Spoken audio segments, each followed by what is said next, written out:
the President, Association of International Business and Professional Management AIBPM, Your Excellency, Lim Kai-sin, PhD.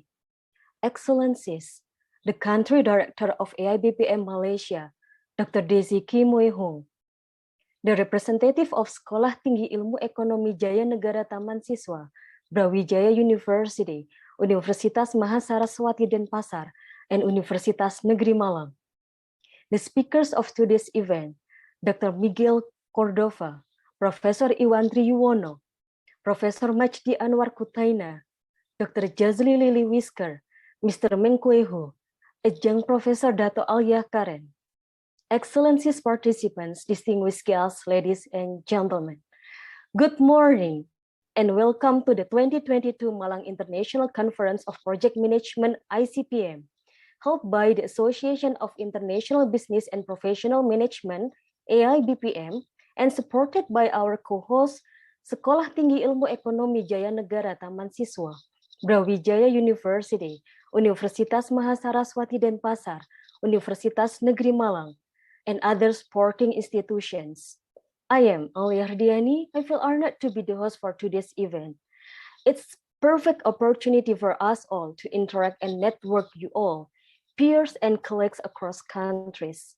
I do appreciate you for taking your busy schedule to join us today, Saturday, April 23rd, 2022.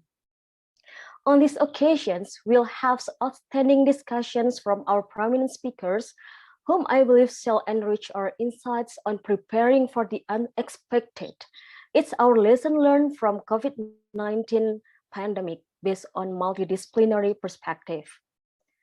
Ladies and gentlemen, before we officially begin our international conference, we will reserve and listen to our national anthem, Indonesia Raya.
Excellencies, speakers, distinguished guests, ladies and gentlemen, I present you AIBPM and the co-host.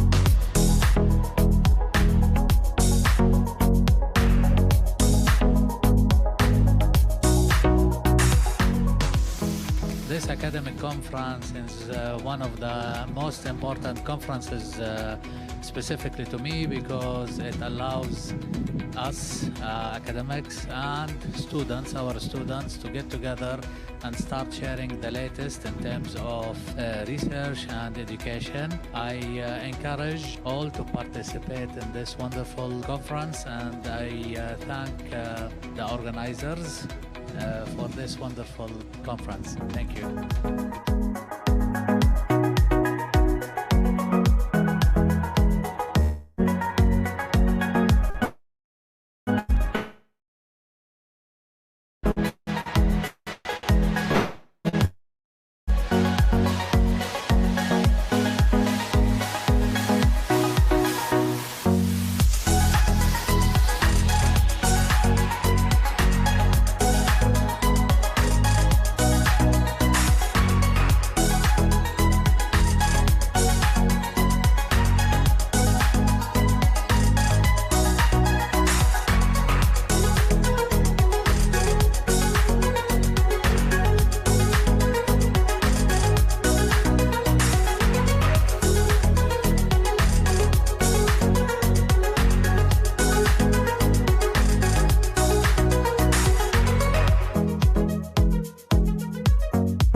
Sekolah Tinggi Ilmu Ekonomi Jaya Negara Taman Siswa Malang is one of the private universities in Malang City.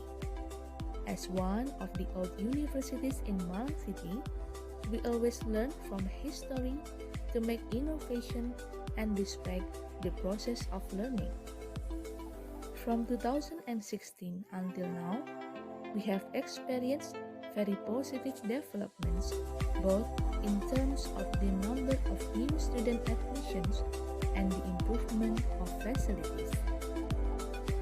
These advances are the output of new field applications and the breakthrough we have made in the last few years. The campus has study programs, Bachelor of Accounting, Bachelor of Management, and postgraduate program for Masters in Management.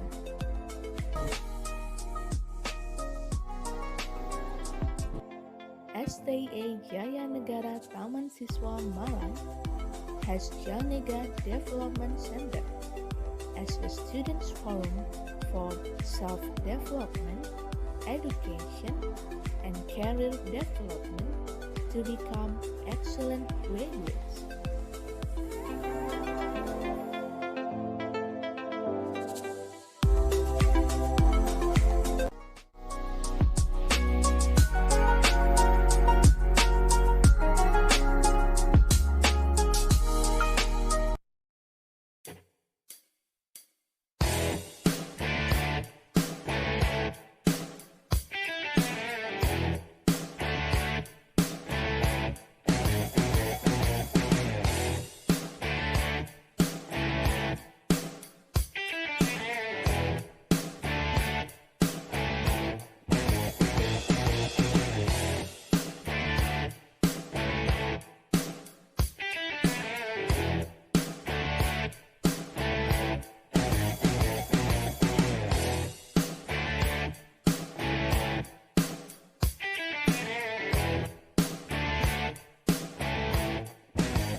Universitas Brawijaya is one of the leading universities in Indonesia with more than 60,000 students in various degrees. It is awarded an A accreditation by National Accreditation Agency for Higher Education and granted the 4th best university in Indonesia based on 4ICU World University Ranking. Universitas Brawijaya has 15 faculties, in which Faculty of Economics and Business is the best faculty. Malang Economic University, or as known as MEU, the embryo of Faculty of Economics and Business, was established by Malang Economic Higher Education Foundation on June 27, 1957, with Notary Decree No. 26 dated on August 15, 1957. Malang Economic University merged into part of Universitas Brawijaya and was called a Faculty of Economics on October 3, 1961. Years ago, and Faculty of Economics never stopped improving itself. It was on January 14, 2011, an institutional transformation was created from Faculty of Economics to Faculty of Economics and Business. This became one of the cornerstones of fundamental change and a necessity due to internal developments, as well as changes in organizations' external demands, including changes in the organization's environment, scientific development, and demands for international accreditation towards the world-class faculty. Faculty of Economic and Business Universitas Brawijaya mission statement is becoming an internationally reputable higher education institution in economics and business, which produce graduates possessing entrepreneurial spirit, humanity, environment, and spiritual awareness, and develop knowledge and technology in order to serve society through education and research based on local and universal values. Currently, Faculty of Economic and Business Universitas Brawijaya has 3 departments with 14 study programs, consisting of undergraduate and postgraduate programs. Faculty of Economic and Business in University of Brawijaya. I got special experience here. While studying class, I feel the dynamic learning and teaching activities. There is many cultural and language differences between us, but also we have the great opportunity to see many science perspectives from local and international students. The way we learn in the Faculty of Economics and Business Universitas Brawijaya isn't always within the classroom. we have the opportunity to apply our knowledge into the actual business or economical activities, such as Entrepreneur Days, where we were asked to create our own business and present it. We also have company visit to gain insights on the actual industry. Faculty of Economics and Business Universitas Brawijaya continuously improve its quality by transforming and creating positive contribution to produce graduates who are capable of facing global competitions and serving society.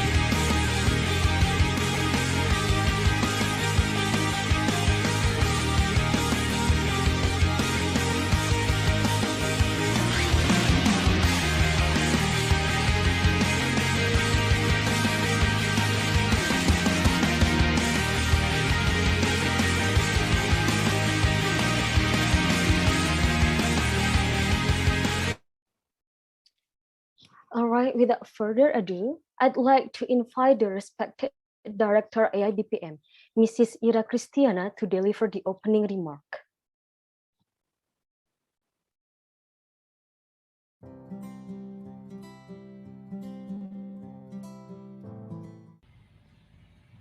Good morning, ladies and gentlemen. It is a great privilege for me to present Malang ICPers and delegates of the event. We hope that you find it useful, exciting, and inspiring. 2022 Malang ICPM is a prestigious event organized with a motivation to provide an excellent international platform for the academicians, researchers, industrial participants, and students around the world to share their research findings with the international business expert. 2022 Malang ICPM aims to provide opportunity for the global participants to share their ideas and experience in person with their peer expected to join from different parts on the world. In addition, this gathering will help the delegates to establish research or business relations, as well as to find the international linkage for future collaboration in their career path. I would like to say thank you for our co-host from Sekolah Tinggi Ilmu Ekonomi Jaya Negara Taman Siswa, Brawijaya University, Universitas Mahasiswa Denpasar, Universitas Negeri Malang, and all the keynote speakers. Dr. Miguel Cordova Espinosa from Peru, Professor Iwan Triyono, SE, MEC, HK, PhD from Indonesia, Professor Maji Anwar Kutaina from Kuwait, Dr. Cecily Liliwiska from New Zealand, Mr. Meng Kui Hu from Malaysia, Ajahn Professor Datu Alia Karen from Malaysia. And thank you for our section chair, MC, and moderator. Thank you for Dr. Daisy K. Mung Hui, our advisor. Thank you all of your support and your dedication to make this conference happen. We appreciate that the author of 2022 Malang ICPM may want to maximize the popularity of their papers, and we will try our best for them in their endeavor. Let us wish that all participants of 2022 Malang ICPM will have a wonderful time in this conference. I am Ira Christian of IB very much. Thank you, Mrs. Ira.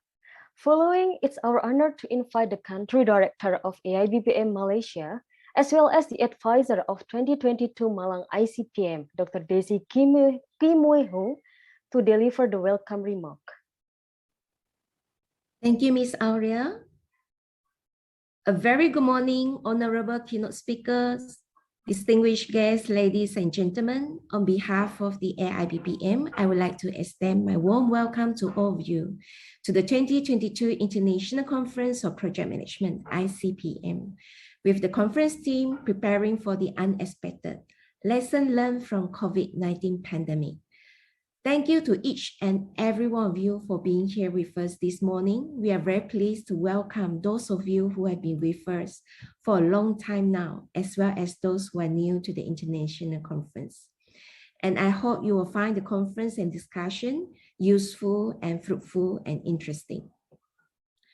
First, I would like to express my sincere appreciations to AIBPM for hosting the 2022 International Conference of Project Management, ICPM. Today, we have about 200 participants, industrial experts, and professionals joining this international conference. I also would like to take the opportunity to thank all our keynote speakers for taking part in this international conference. The quality and caliber of our keynote speakers are second to none.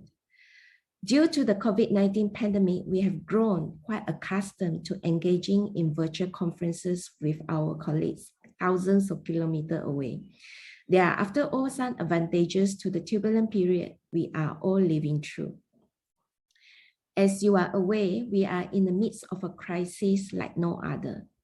The pandemic has, in fact, sent shockwave through the global economy. People are worried about their life and livelihood.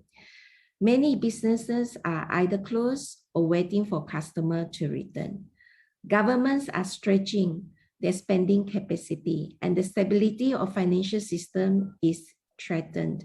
Policymakers all over the world are in fact looking for ways to contain the spread of the virus while limiting the economic fallout. It is a global challenge for us where many policy decisions in response to the pandemic are made at the national level. And at the local level, people decide whether to comply with government guidelines and whether to support one another in times of need. Regardless of who we are, every one of us bear great responsibility for the health and well-being of others. The COVID-19 pandemic highlights the importance of global cooperations. It shows us that all of the humanity is in the same boat. The pandemic made us to appreciate our most essential needs and highest value. It made us to appreciate the true value of many people whose role in the society tend to be undervalued. For example, nurses, frontliners, the delivery personnel, and many unsung heroes who offer help to the old and the vulnerable group. The pandemic has revealed a vast sea of kindness, compassion, and generosity in our community around the world. It has led to countless acts of selfless heroism in hospitals and everywhere else.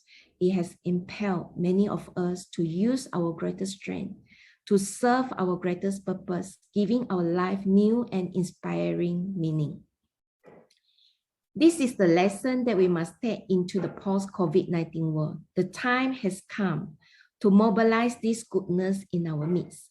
The time has come to re-evaluate the appropriate goal of our business, the goal of our economic activity, the goal of our ideologies and social conventions, and the goal of our local, national, and international governance structure.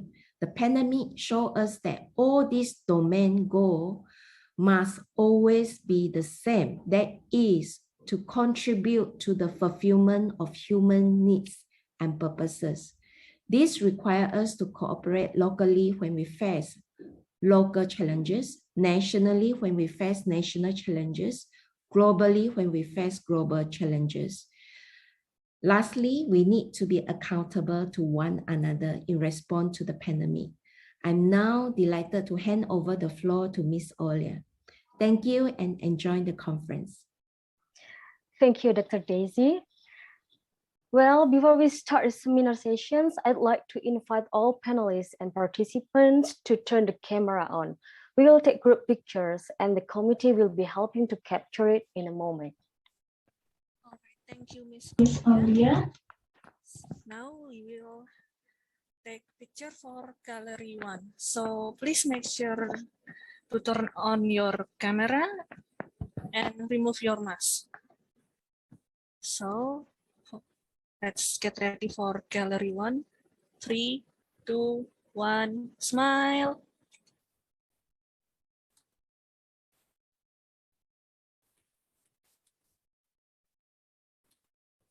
All right, thank you. And now for gallery 2, please get ready. 3, 2, 1, smile.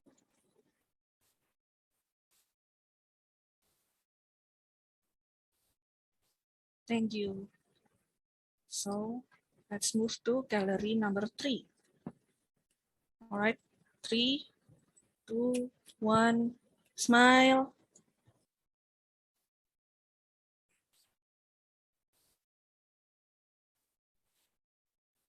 Thank you. And now we move to gallery number 4. So 3, 2, 1, smile.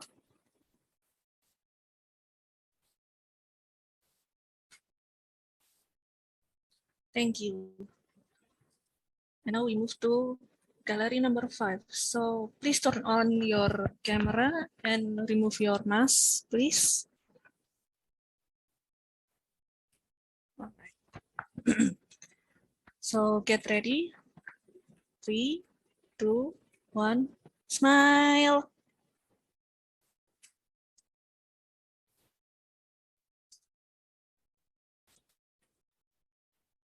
Thank you.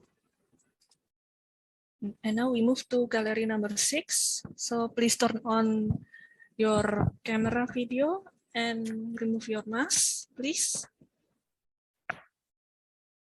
Okay. Get ready.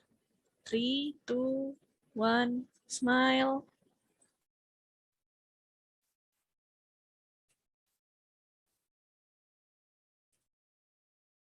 Thank you. And now we move to gallery number 7. Please get ready. 3, 2, 1, smile.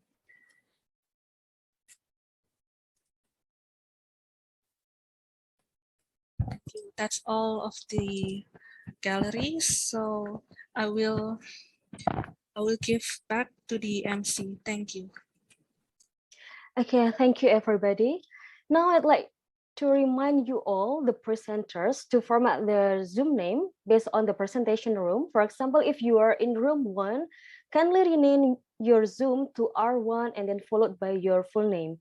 If you are in room number 4, kindly rename to R4 and then followed by your full name and so forth.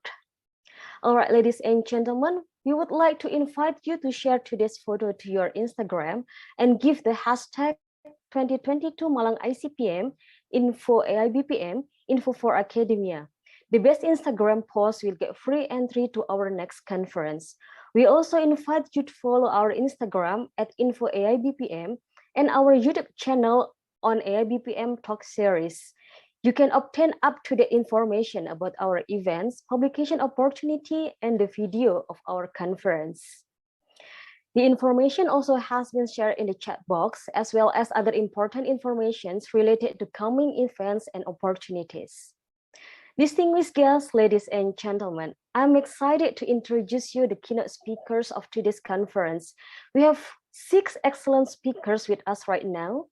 First is Dr. Miguel Cordova Espinosa from Pontificia Universidad Católica del Perú from Peru. Professor Iwan Triyuwono, SEMCAK PhD from Brawijaya University, Indonesia. Professor Majdi Anwar Kutaina, PhD from Kuwait University, Kuwait. And then Dr. Zazli Lily Whisker from Wellington Institute of Technology, New Zealand. And then following Mr. Meng Kwe Hu, he is a managing consultant, business researcher, and author and speaker from Malaysia. And then the last but not the least, a young professor, Dr. Alia Karen from University Graduate School, the United Nations Institute for Training and Research International, Malaysia. It's also my deep pleasure to introduce you the moderator for today's event, Mrs. Kade Indah Kusuma Dewi. Good morning, Mrs. Kade. Good morning, Miss Alia. Okay, at first, let me introduce you. Mrs. Kade received her Bachelor of Accounting in 2016 from Udayana University and Master of Accounting in 2018 from Brawijaya University for research topic concerning on publication of financial statement. She lectures at the Faculty of Economic and Business, Universitas Mahasaraswati Denpasar, and also as a senior auditor at public accounting firm Ketut Mulyarta RM. She has published some articles in local and international journals and also involved in local and international conferences. She got some certifications in 2019, such as Certified Sustainability Reporting Specialist, CSRS, and Certified Sustainability Reporting Assurers, CSRA. And recently, she has been awarded as Chartered Accountant or CA. Ladies and gentlemen, without further ado, please welcome Mrs. Kade Indah Kusuma Dewi. Mrs. Kade, the time is yours. Okay, thank you, Ms. Aulia. I am Kade Indah Kusuma Dewi. I will be the moderator for today's conference. First thing first, I will announce the rules and the presentation time before I start to introduce the keynote speakers. Today, we have 6 keynote speakers.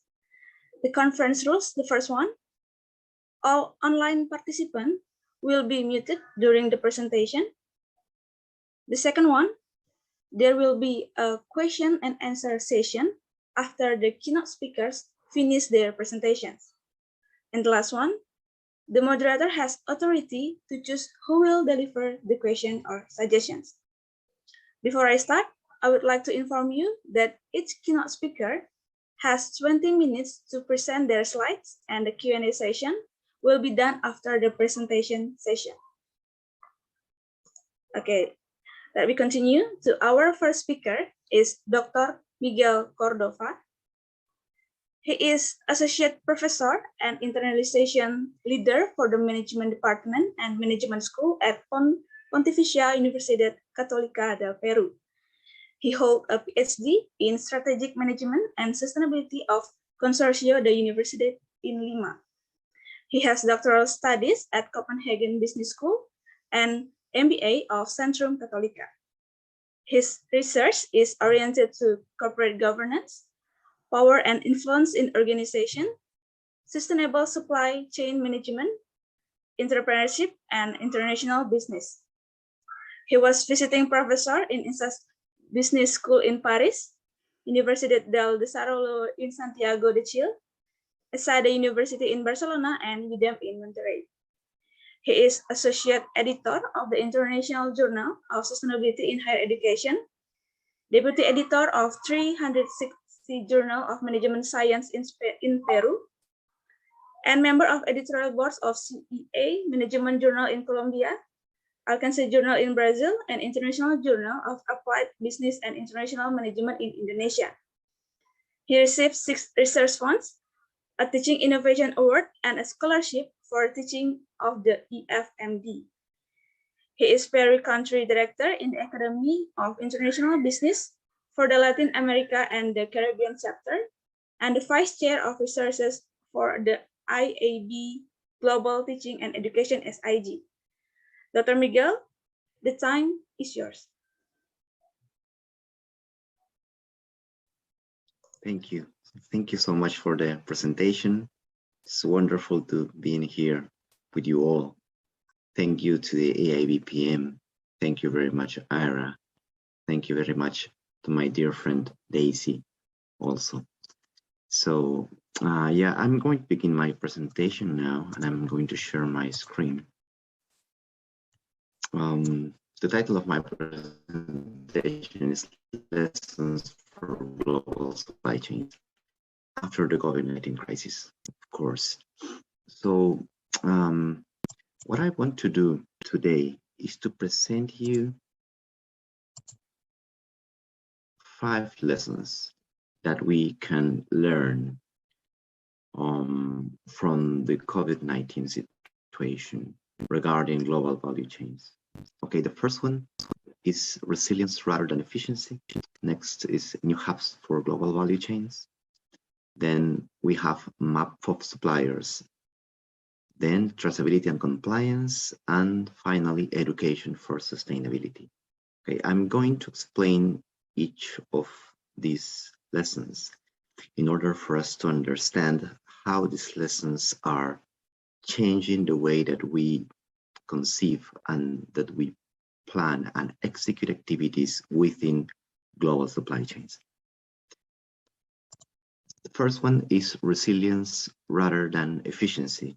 And this lesson consists in breaking down a traditional mindset about that efficiency is everything, right? We get used to think about efficiency as the mother of all things, most in the supply chains, right? We get used to think about cost, quality, and delivery as the primary issues or primary concerns to deal with or to solve in supply chains.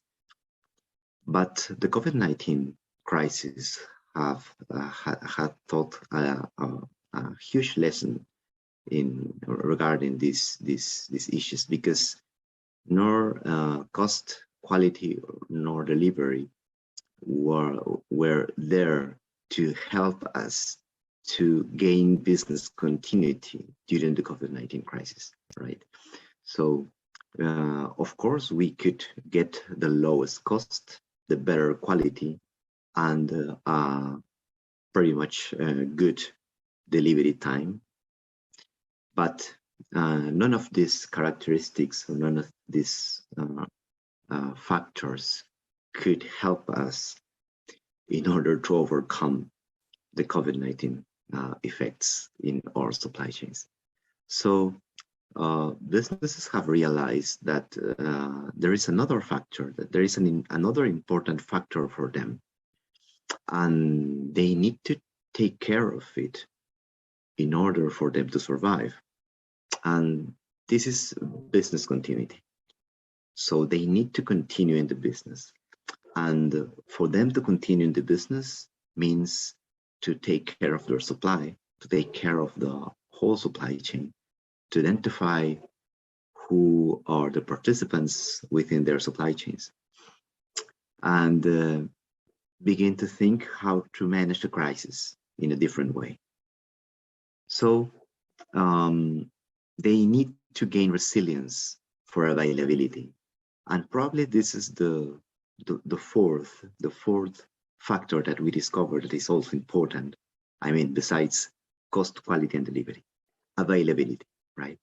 And we usually talk about availability in logistics courses and supply chain management courses.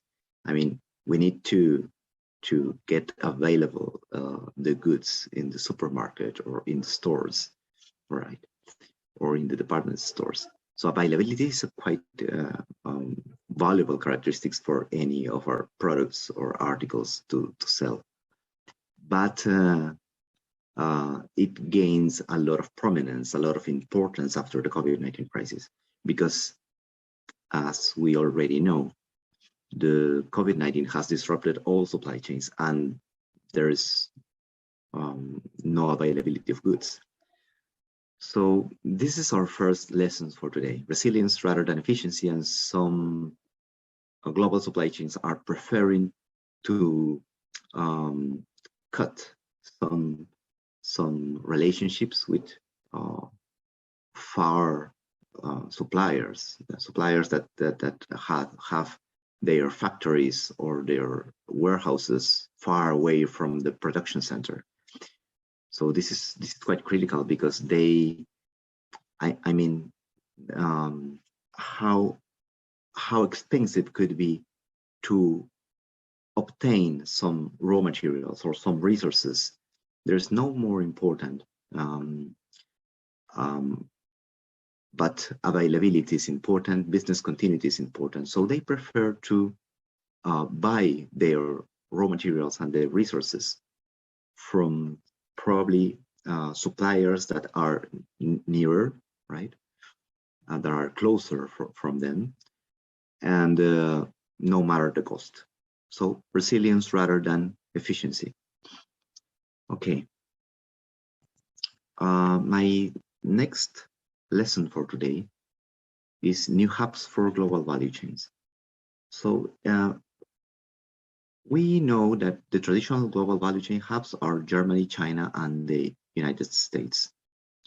But after the COVID-19 crisis, I mean, during the COVID-19 crisis and after that, and after it, they were suffering this kind of commercial stress. I mean, they have all their resources occupied and very busy and very stressed. So, of course, we have this low availability all over the world of resources and goods. And of course, they not just need a new concept for resilience for these new hubs, but we need to open new hubs. So this is quite a new discussion around the world. And we in Latin America, for instance, we are talking about how we can open or become a new hub for global value chains. You know, following the trend that many manufacturers are looking for other places to supply their resources. So yeah, the case of Latin America is quite interesting. You know, as you know, Latin America is here, but geographically, it's very important to think about Latin America as a potential huge hub, and that's the reason, because it's the focus. The region is focused for several geopolitical disputes. So yeah, we have these regional constraints, these geopolitical conflicts about, for instance, who is going to be the leader in the region, Mexico or Brazil. Mexico is supported by the United States, Brazil is supported by China. So yeah, we are like in the middle of a fight, right? So of course we also have these problems about our institutional context, corruption and informality in our financial markets. We have this political unrest in the region and very volatile exchange rate. So these kind of regional constraints are undermining probably our possibilities to become an important new hub for value chains, global value chains. So, okay, my third lesson for today is a map of suppliers. According to one of the latest McKinsey studies, they found that more than 60% of firms around the world do not have a map of suppliers. So that's quite interesting, you know, because everyone could think that a big firm, I mean, a medium firm or a big firm, it has to have this map of suppliers, but they don't. So they were unable to face a crisis management, and if they do not know who are the participants in their supply chains, they are unable to identify crisis nodes. You know, okay, they during the COVID-19 crisis, they suffered interruptions in the supply of 2 or 3 main resources for them, but they do not know where these resources come from. So they are unable to identify crisis nodes in order for them to solve the situation, or take fast decisions. So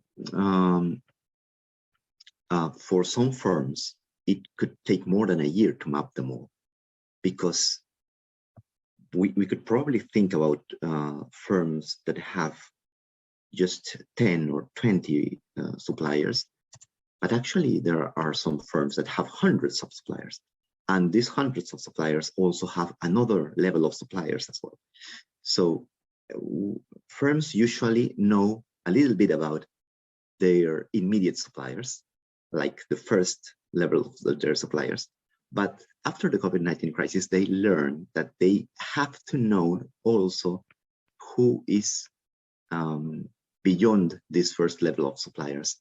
And they need to map the entire supplier networks in order to, during a crisis, identify crisis nodes, but also recovery nodes to gain business continuity. Our fourth lesson for today is traceability and compliance. So we are used to think about just in the result of the global value of the global supply chains. Excuse me. So the result, the good, the service that we are providing to the customer, to the clients, and that's it. But we still do not know how we are actually moving, transporting, warehousing, and producing this good and this service. And this could be a huge problem for global supply chains, as we were discussing before. The entire map of a supply chain could be huge, with many participants. So if we do not know how they are making the processes, how they are making the activities, the business activities, in order to move the goods, to move the articles all across the supply chain, though, so we would be facing several risks of compliance, because somebody could be violating human rights in some kind of factory, in some kind of mine, or in the seas, in the fishery boats, right? So we all know that we were suffering of modern slavery cases or in human rights violations all over the world. So if we are not able to trace the activities in our supply chain and to think about how, rather than only thinking about what, we could be suffering with this kind of big issues regarding sustainability. Okay. And of course, technology, digital revolution are key for us in order to obtain, to achieve this traceability within the global supply chains. And we could think about two examples here. The production of steel, for instance, that is one of the most important elements for us, right? It's one of the most important materials for the world. I mean, steel allows us to produce cars and technology and infrastructure and so on. So, but also there is the manufacturing steel produces a lot of CO2 emissions. So this could, of course, this is quite problematic for the environment, right? And we need to trace and to identify which kind of reduction process to make the steel are using the factories in the beginning of the process, not only thinking about how much is the amount of steel that we need for produce cars, right? And the other example is regarding fish meal.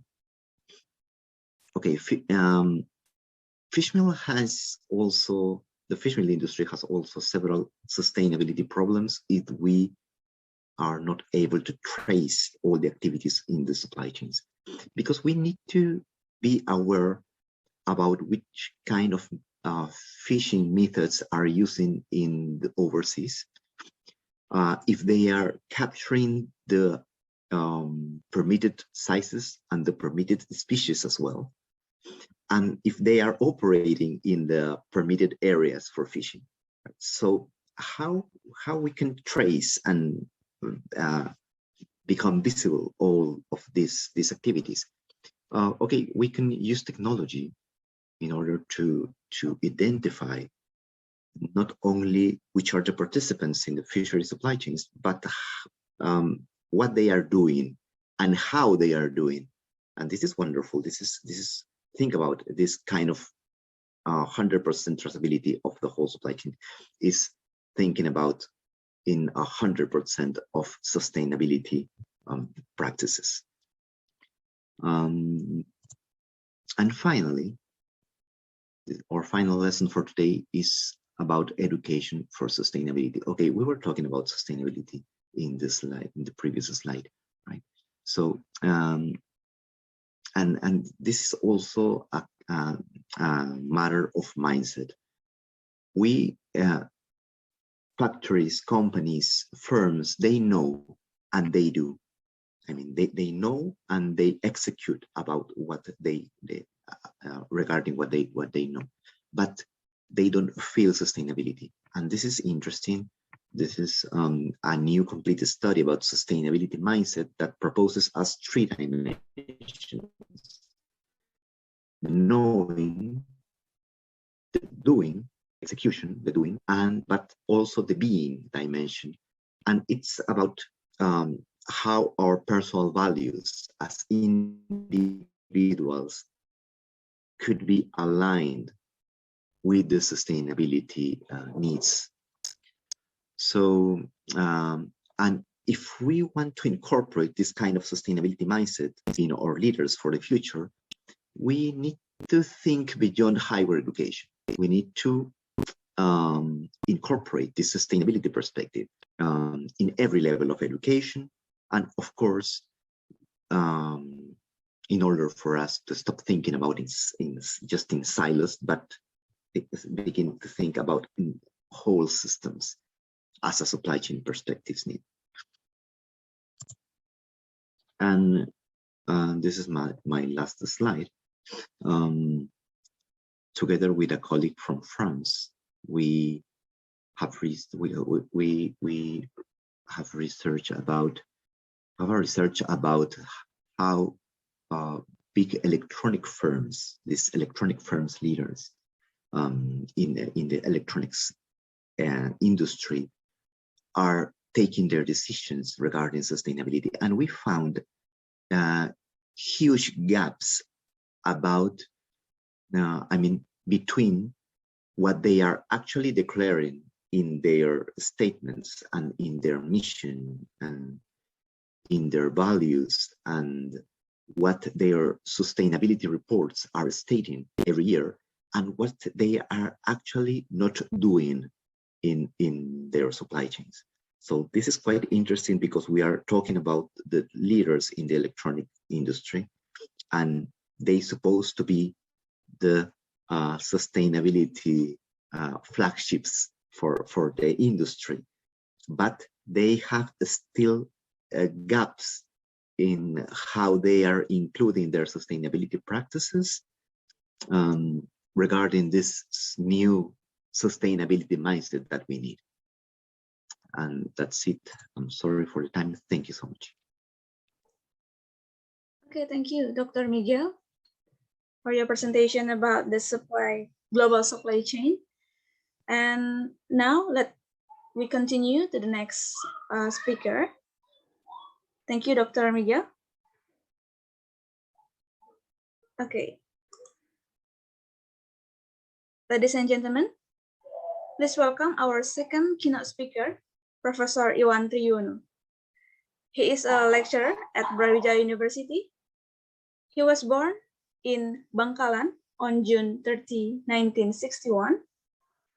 He completed his studies at Brawijaya University, majoring in accounting in 1986, master degree on accounting at Macquarie University, Australia in 1992, and lastly, earned a PhD in accounting at the University of Wollongong, Australia in 1995, with the dissertation titled Shared Organization and Accounting, the Reflection of Self-Faith and Knowledge. He served in several many important positions in Brawijaya University and also other universities, such as postgraduate director in Muhammadiyah University Malang, the head of accounting postgraduate program in Brawijaya University, and the dean of economic faculty in Sriwijaya University. He is active as a keynote speaker in many conferences, training, and seminars, and also writes many books and journals. Professor Iwan, the time is yours. Okay, thank you very much, Ms. Kadek. Good morning, Selamat pagi, salam sejahtera untuk kita semua. Assalamualaikum warahmatullahi wabarakatuh. Thank you very much for the AIPPM that already invited me to participate in this conference. And this is actually a very good opportunity for us to share our ideas, how we can make sharing ideas about what the lesson learned from COVID-19 pandemic. For this opportunity, I present the spirituality of interdisciplinary approach on business and management. I hope that this is an idea among other ideas that presented by other keynote speaker today. This is my outline. The first one is introduction, then suggested solution, the need for a holistic welfare, the law of universe, and then the interdisciplinary approach, the need for self-transformation, the spirituality on business and management, then the need for a holistic educational system, and then a conclusion. So my concern is actually in spirituality, but I try to connect the spirituality with our discipline or our profession, whether our profession is academicians or practitioners in business. As we know, that we have COVID-19 pandemic. It's almost or maybe more than 2 years that make some trouble in our life. And then actually I can make a, what do you call it, hypothesis why the COVID is happened. It is possible that COVID-19 pandemic is human engineering to intentionally get economic benefit. This is a certain people that intentionally making virus that make disasters over the world to get economic benefit. This is according to conspiracy theory, even though we don't know exactly whether or not this is true or false, because we don't have any clear evidence about that. Then the second hypothesis is that the pandemic is a negative effect of industrial revolution or other human activities. As we know that we are now entered to industrial revolution 4.0. Actually, the accumulation from industrial revolution 1.0, 2.0, 3.0. It is possible that the virus, as a result of the industrial revolution, in which human beings make acceleration in industry and then make a negative effect to our environment. Or maybe it is because other human activities that may rise a virus. Yeah. But both, yeah, may result in environmental disharmony. Yeah, whether it is because of intentional human engineering, or it is because the negative effect of industry or other human activities, both may result in environmental disharmony. And both may be driven by a money orientation. Yeah, as we know already that our industry, our civilization, modern civilization oriented to get money. Objectively, we know already that the classical goal of business is to maximize profit. Even the only objective of corporate social responsibility is to increase profit, as said by Milton Friedman. It is about 3 decades ago. The only social responsibility of a company is to increase its profit. This comment actually raised many pro and cons. Yeah, that's okay. We know already that trying to maximize profit in business resulting distrust on environment, pollution, yeah, in our earth, yeah, that make a destruction to human life. So that not only make destruction on environment, but also in human, and also human relation among them. Then we suggest, yeah, actually Elkington already suggests that doing business not only to get profit, but also we have to have concern on the welfare of our planet and our people. That we know the concept is the triple bottom line. I think the idea of Elkington is very good to change our mindset that business is only to get profit. Yeah. Change it into the business is okay to get profit, that okay, but we also concerned with the welfare of our planet and our people. And also, I give a suggestion that there is not only for profit, planet and people, but we have added some bottom that we call it here profit and God. And we call it Taqwa Pentafel bottom line.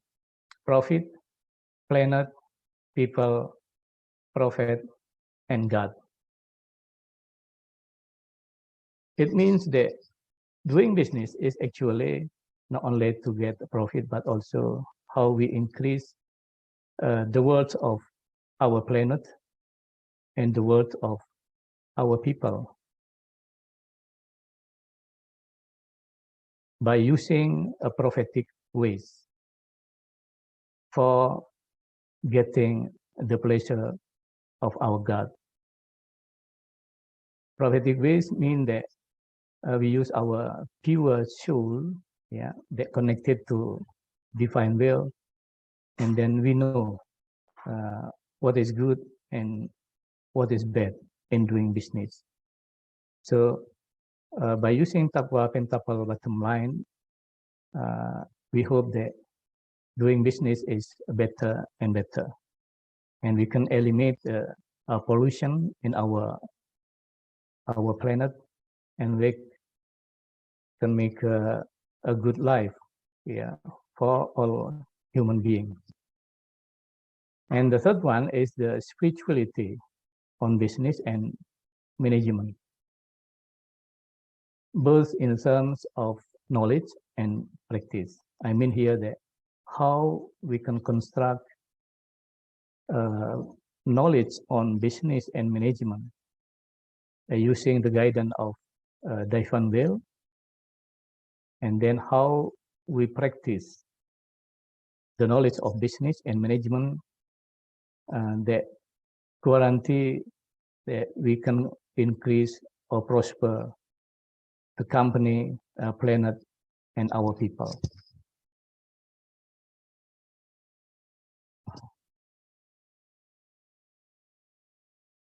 In this respect, we have to know that what is actually the welfare.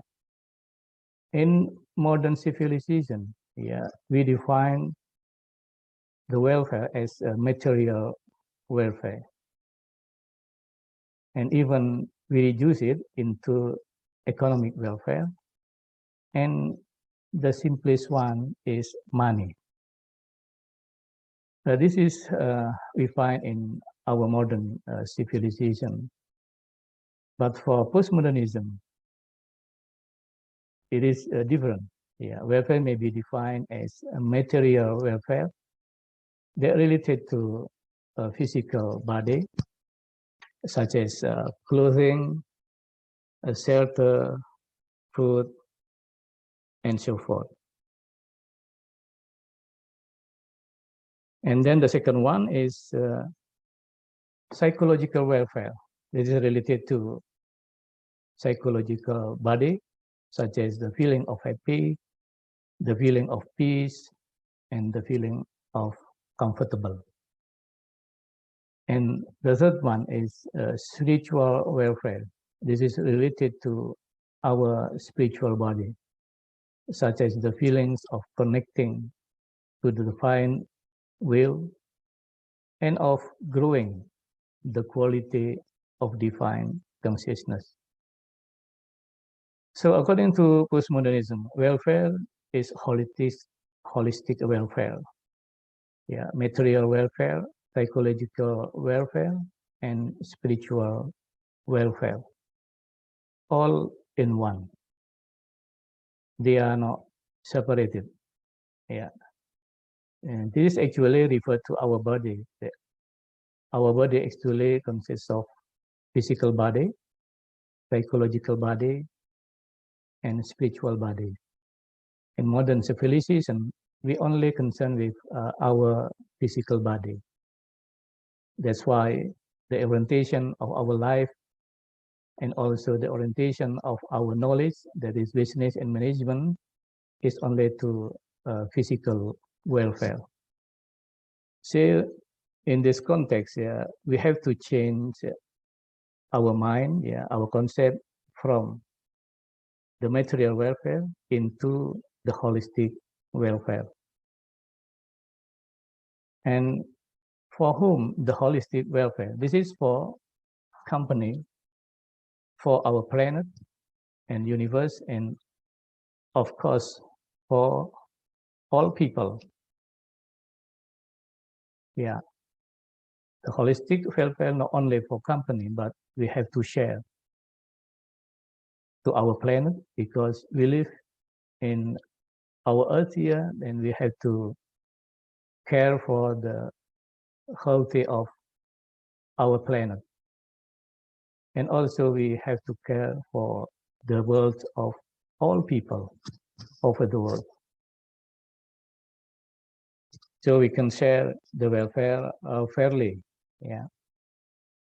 And then also under the TAPA pentapal bottom line, business is carried out for prospering, as I said, company, planet, and people, in the prophetic ways to gain the pleasure of God, as I said, And the prosperity here is the holistic welfare, and then the prophetic ways mean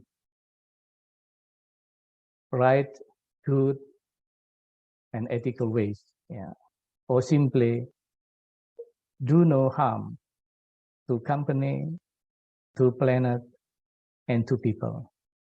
And this is a very simple way, but we have also a more complex way. There is the second one is we are using our spiritual intelligence. In modern civilization, human being is recognized only have intellectual intelligence.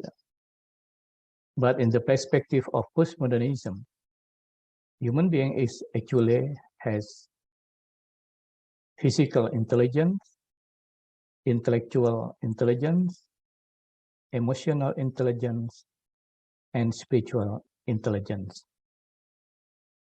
I mean here, for the prophetic ways, we can use the first one, just using our intellectual intelligence, we choose right, good, and ethical ways, that's all. Do no harm to company, planet, and people, then this is simple. We call it as a prophetic way. The first way is very simple. And then the second way is by using our spiritual intelligence. This is the connection of our soul to our Holy Spirit. Yeah. And actually, the spiritual intelligence resides in our spirit. We can use it for our life. Yeah. And I said here that spiritual intelligence guides our physical intelligence, intellectual intelligence, and emotional intelligence to be in harmony with divine will. For me, spiritual intelligence is the highest intelligence. This intelligence may command other sorts of intelligence to be in harmony among them, and also to be in harmony with a divine will. And of course, this is connected also to the law of universe. Yeah, that we call it as also a divine laws. Yeah, we are now actually living in our planet, which is a very small part of the universe. And the universe actually contains many laws, but they are united in one, which then drag and twist humans in the laws. As long as human follows the laws, they will find happiness and salvation. However, if they fight them, then they will experience suffering. So the relevance here is actually we can use our spiritual intelligence to be in harmony with the laws of universe that actually also define laws.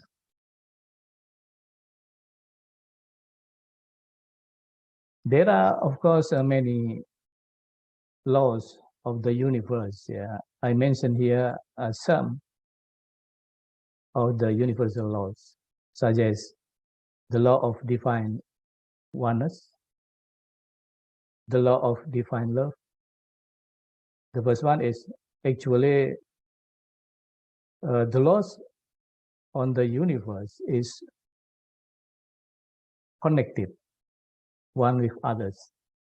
They are not separated. They are one. Yeah. And also there is another, the law of divine love.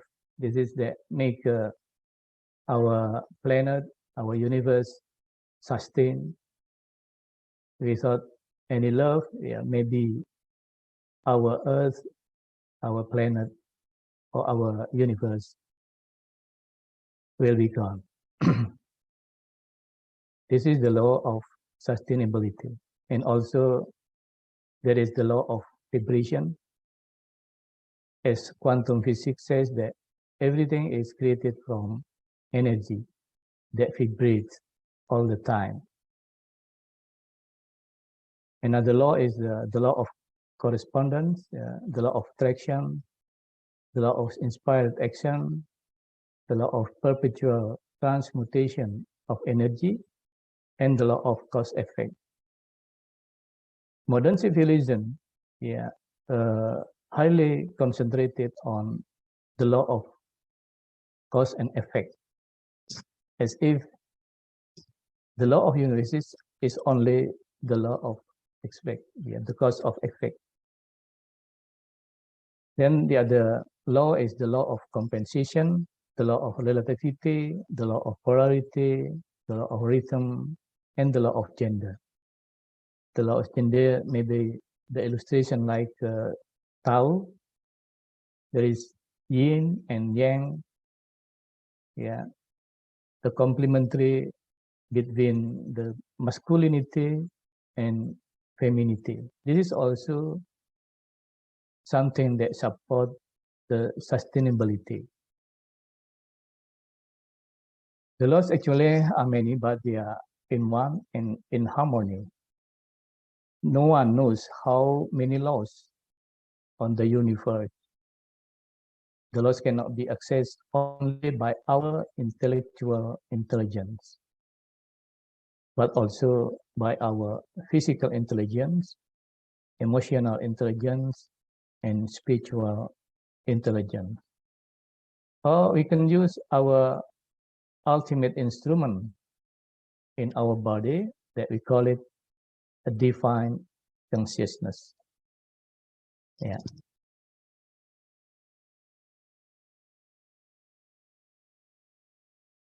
Then, yeah, of course, if we have already knows that in our body, there is a physical body, emotional or psychological body, and spiritual body. And the reality is also diverse from emptiness to physicality. Then, of course, we have to have knowledge that all-inclusive by using interdisciplinary approach. So in our context here, modern knowledge of business and management, and also all sciences, the social and non-social sciences, currently, yeah, mainly pays attention on the laws of effect, especially on psychological law and cause effect. And in fact, the laws are in a continuous manner and united in the form of emptiness to psychology, physicality. Thus, there is a need for us for having interdisciplinary knowledge of business and management in terms of constructing the knowledge and of practicing it to grasp a more holistic reality. As I said, the reality is diverse and continue from emptiness to physicality. We need philosophy of science that more holistic. And we can use, actually we have 7 paradigm, in constructing knowledge, such as a positivist paradigm. This is the first one that commonly used in our civilization. And then the second one is the interpretivist paradigm, critical paradigm. Then the fourth is the postmodernist paradigm.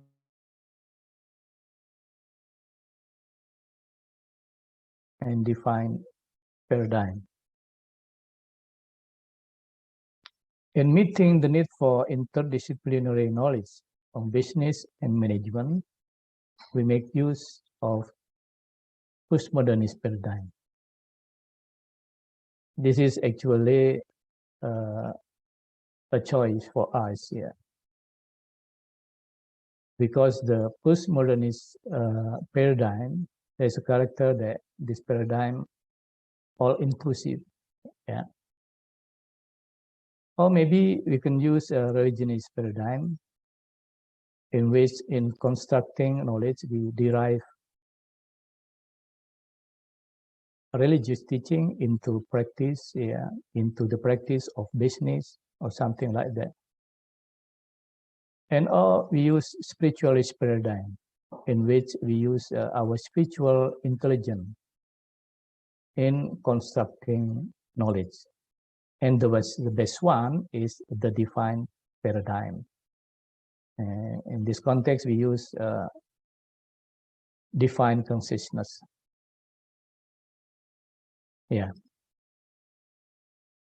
The knowledge of business and management need to be integrated with disciplines such as sociology, psychology, neuroscience, quantum physics, and spirituality. By using this interdisciplinary approach, I hope that our problem that resulted from the COVID-19, can be resolved. At least, the negative effect can be eliminated, and then we can move on to the future to build a new knowledge,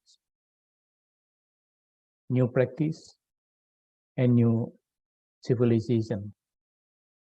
And it is ideally, the such knowledge constructed by Homo spiritus, or best constructed by Homo divinicus, who has enlightened and totally connected to the divine will.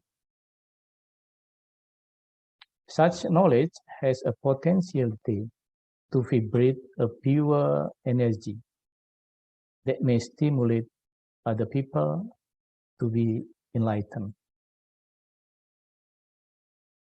We know that modern civilization is assuming human being as Homo economicus. That is an economic human who has interest on achieving economic happiness. And the nature of Homo economicus is rational economic way of thinking, then maximizing economic welfare, selfishness, and worldly time spent. To be in tune, to be in line, and to be in harmony with the divine laws, there is a need for us to transforming Homo economicus into Homo spiritus, or transforming Homo economicus into Homo divinicus. This is the best sort of human being. Homo spiritus is the one who has spiritual intelligence and use it to coordinate other sort of intelligence. Physical intelligence, intellectual intelligence, and emotional intelligence. Then for Homo divinicus, it is the one who has divine consciousness that connects to the divine will and the divine laws. And it is better if academician, businesswoman and businessmen and manager are doing their professional activities by using spiritual intelligence as the main intelligence, or it is the best if academician, businesswoman and businessmen or managers are doing their professional activities by using divine consciousness.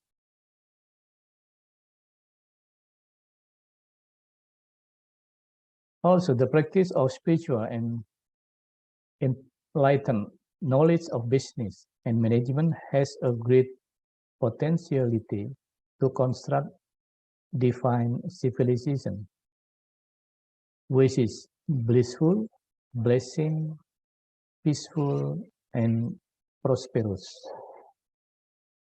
This is actually the idea how we reconstruct our civilization, our modern civilization, into new civilization that constructed based on divine will. That can be done at least by Homo spiritus or Homo divinicus. And at the first time, the divine civilization can be initiated by Homo spiritus or Homo divinicus, which is then can be broadened to a society or a large society and larger society and so forth. This is the process how we make a new civilization, and then from a very small people, small number of people, and then we broaden into a larger society. Then, of course, we need a holistic educational system. Yeah, how to make at least Homo spiritus, and the best one is Homo divinicus. It is a sort of educational system which is limited, which is not limited to empowering intellectual intelligence and also physical skill, but also physical intelligence, emotional intelligence, spiritual intelligence, and even a divine consciousness.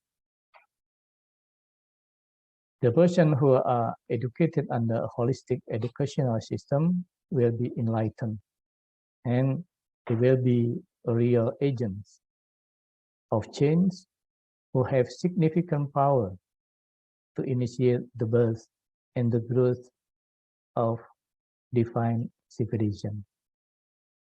So the new civilization, we may call it as a divine civilization.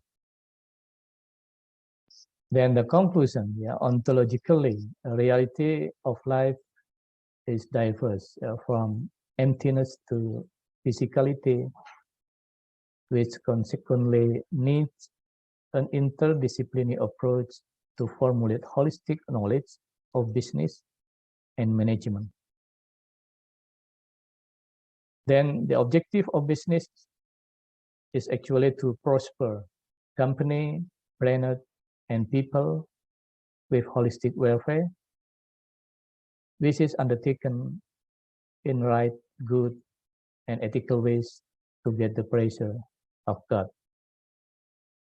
Ideally, business is practiced by using holistic intelligence or by using divine consciousness.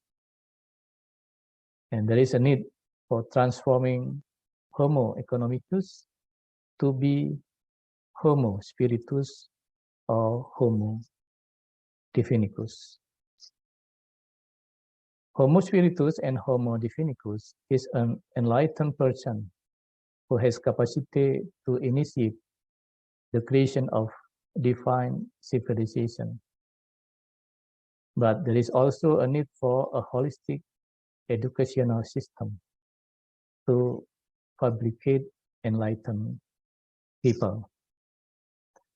Thank you. That's all for my presentation. Thank you very much.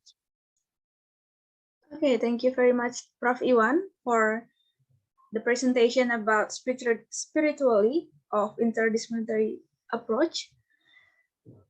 Okay, I think we can continue to the next speaker. Our third speaker is Dr. Zazli Lily Whisker. She is a senior lecturer at Wellington Institute of Technology, New Zealand. Before this, she was an assistant professor at the American University of the Middle East Quad. She obtained her PhD in marketing from the University of Waikato, New Zealand in 2011. As an academic, she is passionate about teaching, researching, and developing curriculum. She is dedicated, resourceful, and goal-driven academic with a solid commitment to every learner's social and academic growth and development. She is an assistant editor for the Journal of Islamic Marketing and an editor for the Journal of Halal Services, a newly established journal by Victoria University, Wellington. She is a member of the Australian and New Marketing Academy and the Council of Australian Tourism and Hospitality Education. Dr. Zazli, the time is yours.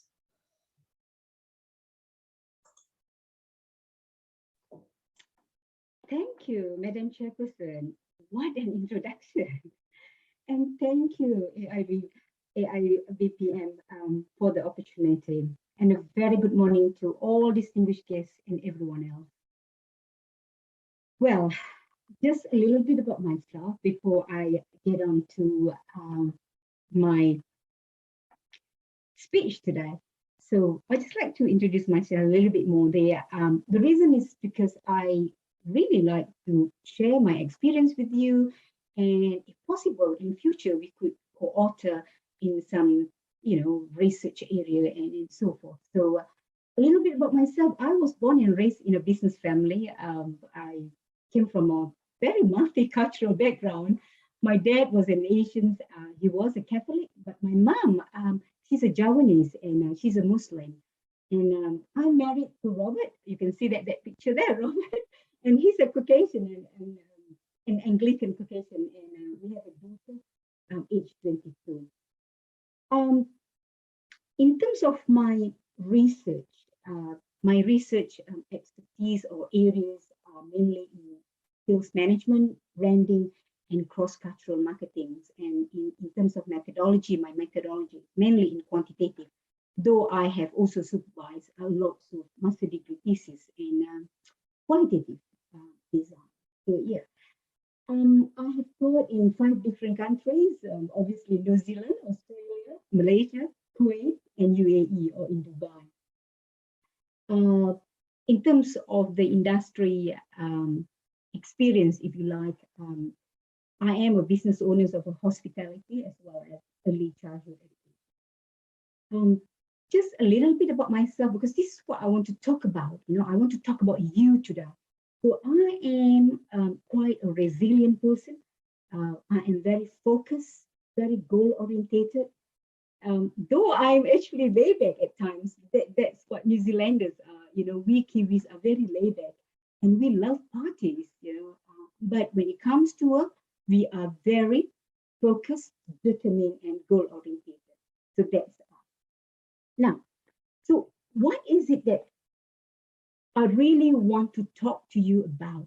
What do I want to talk to you about today? Remember, today is a special day for you, and I will take a different slant. I will take a different path from other keynote speakers. And I am going to talk about you being a winner, about your reactions, about your resilience, about your recovery, not just from COVID-19 pandemic, but in life. Let's talk about your reactions. Let's talk about your resilience, and let's talk about your recovery. Now, nothing in life is worthwhile until you take a risk. Don't be afraid to fail. Take chances.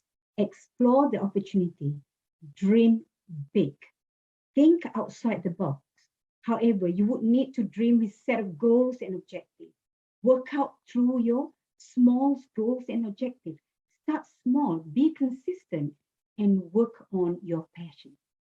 Remember, without consistency, you will never finish. Remember, every failed experience is a step closer to success. Now, I'm sure your experience in school, applying to universities, picking up majors, and deciding what you want to do with life has some element of risk. What if I fail? What if I couldn't do it? You might embarrass yourself. You might suck at something, but in the end, you would learn. Don't be afraid to fail because it will lead to success. Don't be afraid to try new things. Everyone knows Steve Jobs and the contribution he made to Apple, Elon Musk and the contribution he made to Tesla, Mark Zuckerberg with Facebook, and Bill Gates with Microsoft. But do we know their failures? Not many knew their failures. Now, in whatever you do, you would need to be reliable, open to other views, accept and work on your weaknesses, and be able to serve others. Remember, be able to serve others, to serve your stakeholder. Those are the qualities that I look for in new postgraduate students that I like to supervise. And those were the qualities that I look for when recruiting new employees for my businesses. Remember, you need to think, who am I? Am I reliable? Am I open to other views? Am I willing to dig deep, to pick myself up when I fall and to work on my weaknesses? Have I stepped outside my own self-interest to serve others? Have I stepped outside that little tiny box. Now, so you need to build your personality. Now, let's talk about your research. Let's talk about your passions. Now, in terms of your research, what are your passions about? What are you passionate about? What is your passions? Believe in great research. And if you haven't found a topic, keep looking, keep digging. Do what you love. This is as true as for research as it is for your lover. It is for your partner. It is for your children. You choose to be a researcher. This is going to fill a large part of your life. Believe in great research. And if you haven't found it yet, keep looking, keep digging, and don't settle for one.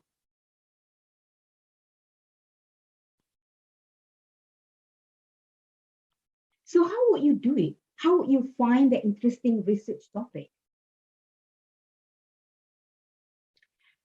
Now, you have to be aware of the current issues. You have to talk to your, be aware of the current issues, be aware of the hot issues in your field, go for a walk and get your brain going. Ask your family, friends, colleagues, even your kids, your brothers and sisters, you know, and free write on topic ideas to fill your passion. Read the background information on your favorites. Do preliminary research. Read and read and read. Be aware of all the current issues and hot issues. And that's how you start finding research topics. Now, let's talk a little bit about your future. Let's talk about who you are and what you are going to be. How do you plan to live your everyday life? How do you plan to balance your research, your work, and your lifestyle? How are you going to respond when you don't get the grade you were hoping for? How are you going to respond when you get rejections from your supervisors? Not just supervisors, from conferences, from journal publications, and so forth. If your supervisors give you a task to achieve that you feel too high, these are the moments that define you. These are the moments that define you. How would you go about it? The time that forces you to work hard, to claw, to stretch, and to fight just to get through the day, this is the moment when you get knocked down, is the one that defines you. How are you going to stand up? How are you going to get up from that fall? How would you respond when you don't get the job that you had your heart set on? These rejections and failures will make you stronger.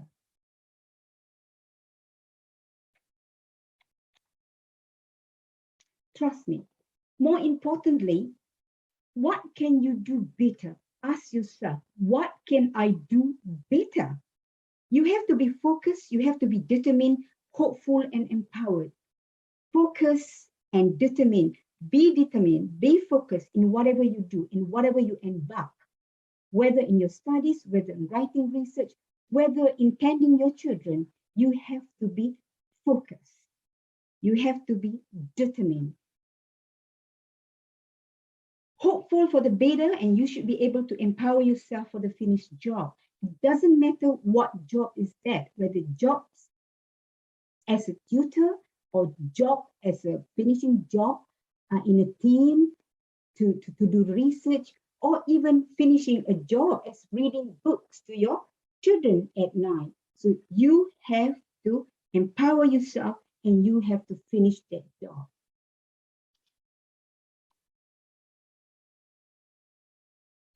Now, skill like resilience and conscientiousness can be just as important as your success in writing your thesis and passing your research methodology paper.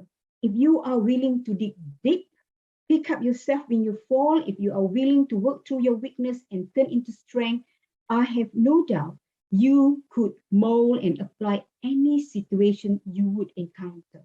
Remember the 7 C's. These 7 C's is about resilience. So what are they? Competence, confidence, connections, character, contributions, coping and control. Your competence, your ability to handle a stressful situation, your ability to handle joy, your ability to handle stress, your ability to handle whatever in life. That is about your competence. Competence is not just about skill. It's about your ability to handle any situation. Your confidence gains confidence. How would you gain confidence? Demonstrate competence. Know your subject well. Practice, practice, practice. I was born and raised in a small town called Hutan Melintang or Teluk Intan in Malaysia. Then, when I was 12, I went to a boarding school in Kuala Lumpur. In that boarding school, I couldn't even speak. I couldn't even speak English. I couldn't even tell the audience or the teacher that my name is Zazli, my name is Lily. I couldn't even form that sentence. But if I could move to New Zealand in the mid-1990s and teach in New Zealand and teach the native speakers, you could do it, believe me. It's all about confidence. It's all about building your self-confidence. It's all about practice, practice, and practice. And practice makes perfect. I did introduce myself that I have taught in 5 different countries, but I have also been a visiting professor in 3 other countries, in Lithuania, in Kazakhstan, and in the UK. So it's all about practice, practice, and practice. And this is how you build your confidence. The other thing that I like to talk about is the connection. You must have a close tie with your colleague, with your family, with your classmates, with your friends, with your community, with your children. Really, you must have connection. You must have close tie with your stakeholders. Who is your stakeholders? Who are your stakeholders? Define that. Your community, your religious group, your church group, your mosque, and so forth. You've got to define that. You've got to develop that close ties with them, with your stakeholders. Build up your character in enhancing self-esteem and strength. Work out on your weaknesses. What's your weaknesses? Admit that's your weaknesses, and you have to work out on that. And you develop your weakness to become strength. Your contributions. This is about your contribution and your connection, your contribution to your stakeholders. What have I done? What have I done to the community? What have I done? First, what have I done for my children? What have I done for my partner? What have I done for my spouse? What have I done for my in-laws? Then you go further. What have I done for my students? What have I done for the community? What have I done for my religious group? Think about it. Think about your contributions. Coping mechanism. Think, this is the other thing. You need to have coping mechanism with stress, with anger, with joy. If you receive something, you receive good result, you receive something good, go and enjoy, go and celebrate. If you're angry about certain things, okay, then you have to do something in order to cope with that anger. How will you cope with that anger? Go to the gym, punch the box, go cycling, go running, go jogging, walk your dog, and do all those things. Or just listen to the music.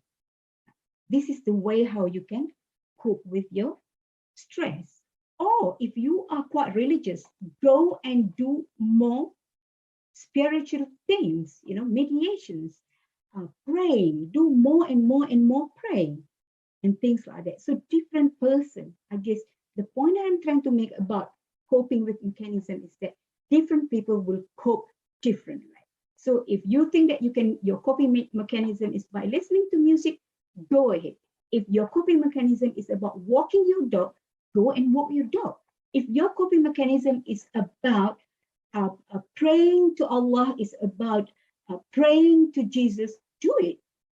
That's your coping mechanism. So different people has got different coping mechanisms. And remember, we will not judge that person. We will not judge that person.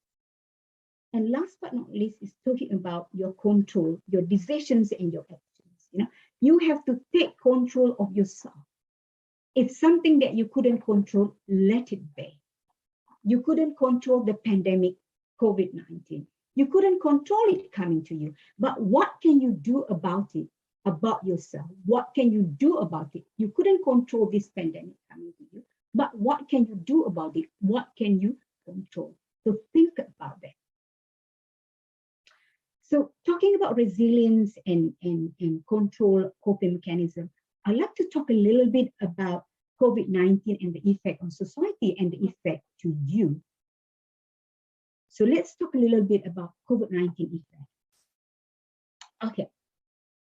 The COVID-19 outbreak is a sharp reminder that pandemics, like other rarely occurring catastrophes, has happened in the past and will continue to happen in the future. Even if we cannot prevent dangerous viruses from emerging, we should prepare to dampen their effects on society. The current outbreak has had severe economic consequences across the globe, and it does not look like any country will be unaffected. This is not only has consequences for the economy, all society is affected, which has led to dramatic changes in how business act and consumer behave. The outbreak has forced many businesses to close, leading to an unprecedented disruptions of commerce in most industry sectors. Retailers and brands face many short-term challenges, such as those related to health and safety, the supply chain, the workforce, cash flow, consumer demands, sales, and marketing. Countries have closed their borders, limited the movement of their citizens, and even confined citizens in quarantine within their home for weeks. This is rather unique occurrence, as we are often to freedom of movement. But in the midst of the pandemic outbreak, people have been fined for just being outside. However, successfully navigating these challenges will not guarantee a promising future or any future at all.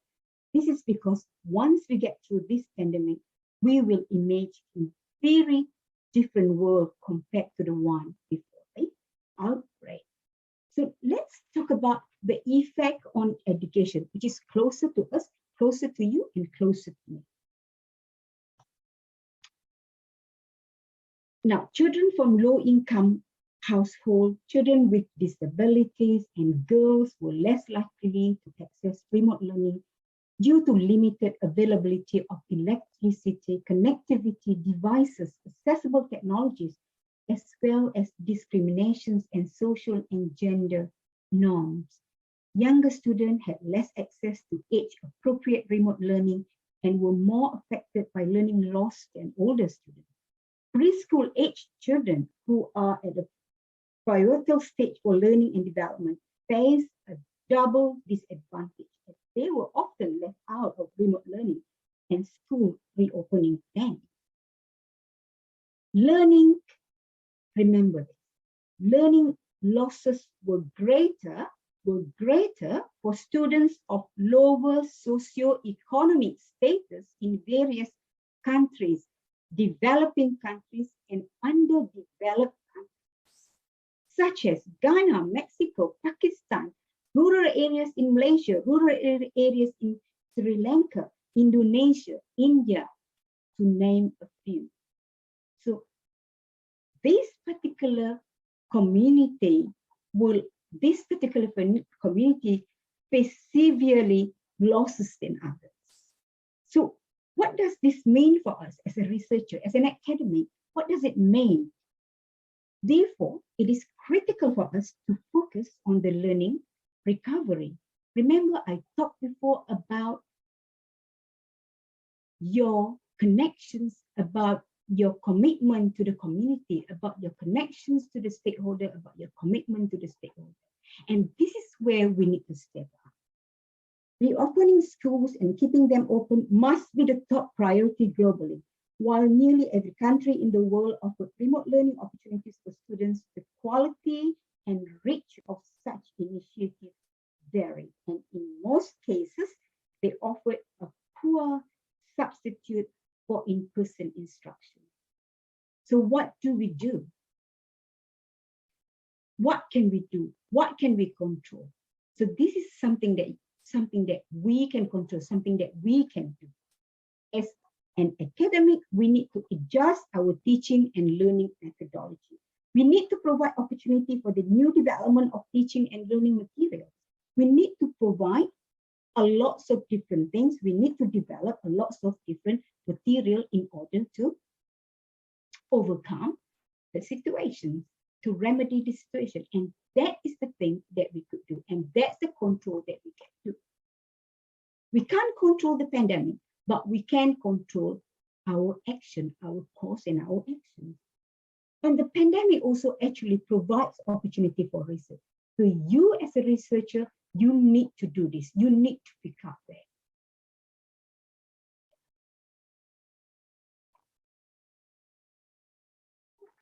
So what do we do? The pandemic has taught us how to react. We see the global education coalitions has improved. We witness the increase in digital learning. For research, we see an opportunity for digital methodology and synthesizing big data, for instance. More importantly, we bounce back, we develop skill for resilience that will help us face similar challenges and difficulties in life. And finally, we recover, and living with pandemic has become the new normal. Similarly in life, in any event that you ever fall, get up, react, resolve, and recover. Again, I like to say that.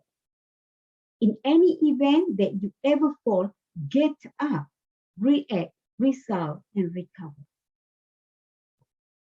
Now, moving forward. Finally, moving forward, in order to succeed, you must have the courage to take responsibility. I like to stress that again. You must have the courage to take responsibility. Take own responsibility.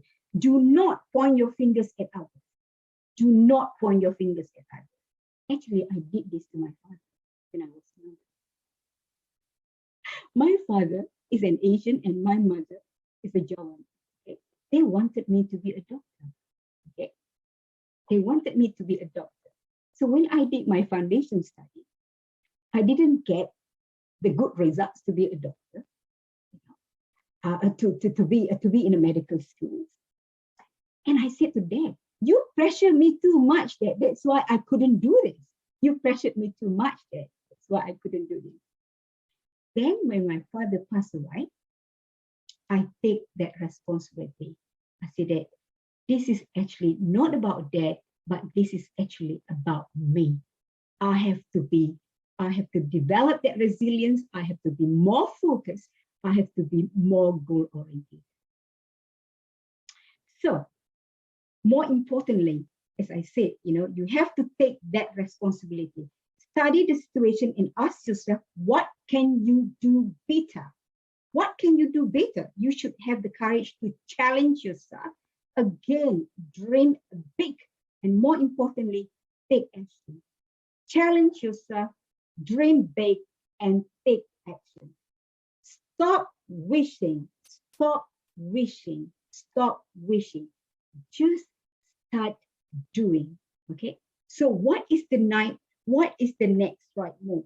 You have the courage to live with an open heart and take your own action, okay? Take your own stand, take your own action. However, do not afraid to say no. You must have the courage to say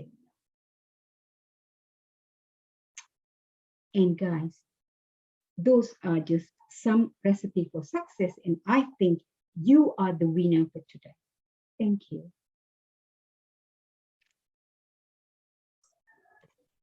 Okay, great. Thank you, Dr. Whisker.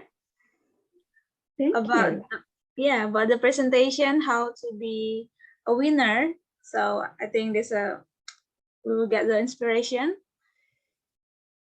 Okay. Let me continue to the next presenter. And I will inform you if there is a question. You can use the chat tab, or after all of the speakers presented their presentation, you can use the raise hand feature. Okay, I think we can continue to the next speaker. Yeah. Our next speaker is Mr. Hu. He is a chartered banker with 26 years of banking experience in commercial and corporate banking. He actively engaged with various governmental agencies and small-medium enterprises to promote strategic financial management and sustainable business growth.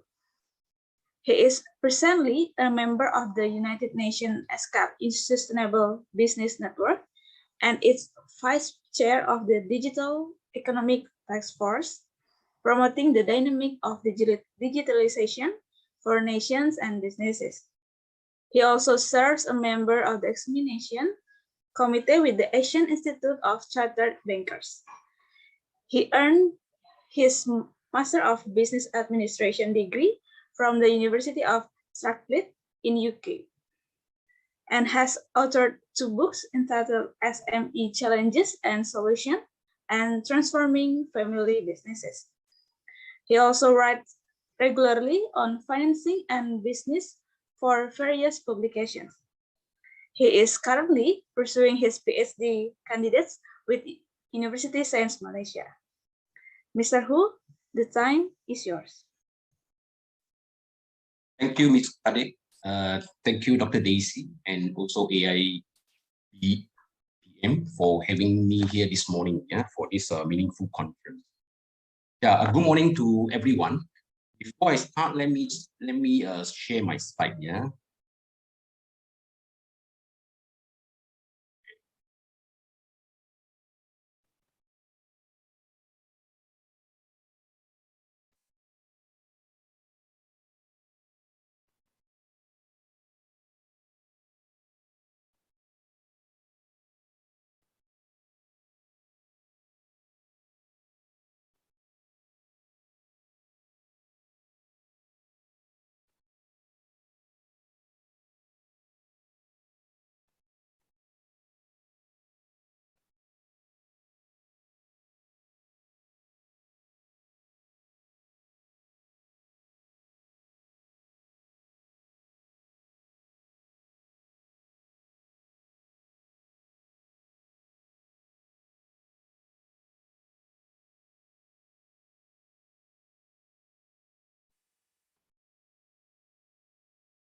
Can you see my slide? Yes, Mr. Hu.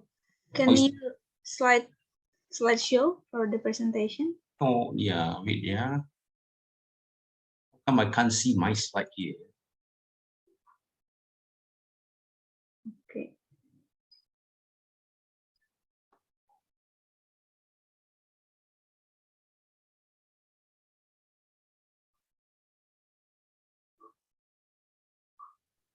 Or if you need any help, maybe our committee will. Yeah, maybe you can help me to share it outside here. Okay, maybe for the committee, can you help for sharing the screen? All right, wait a minute. Yeah.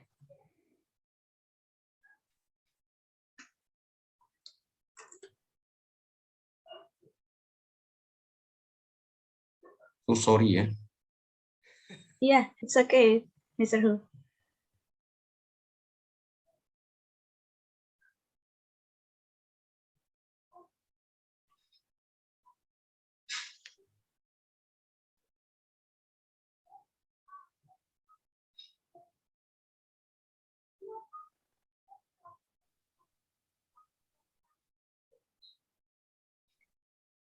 Yep.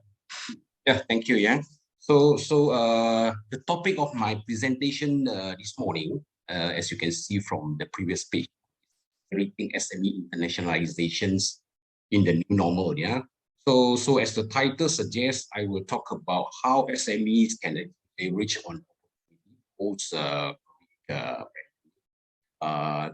go international in the new normal, So let's get started. Can I have the next page, please?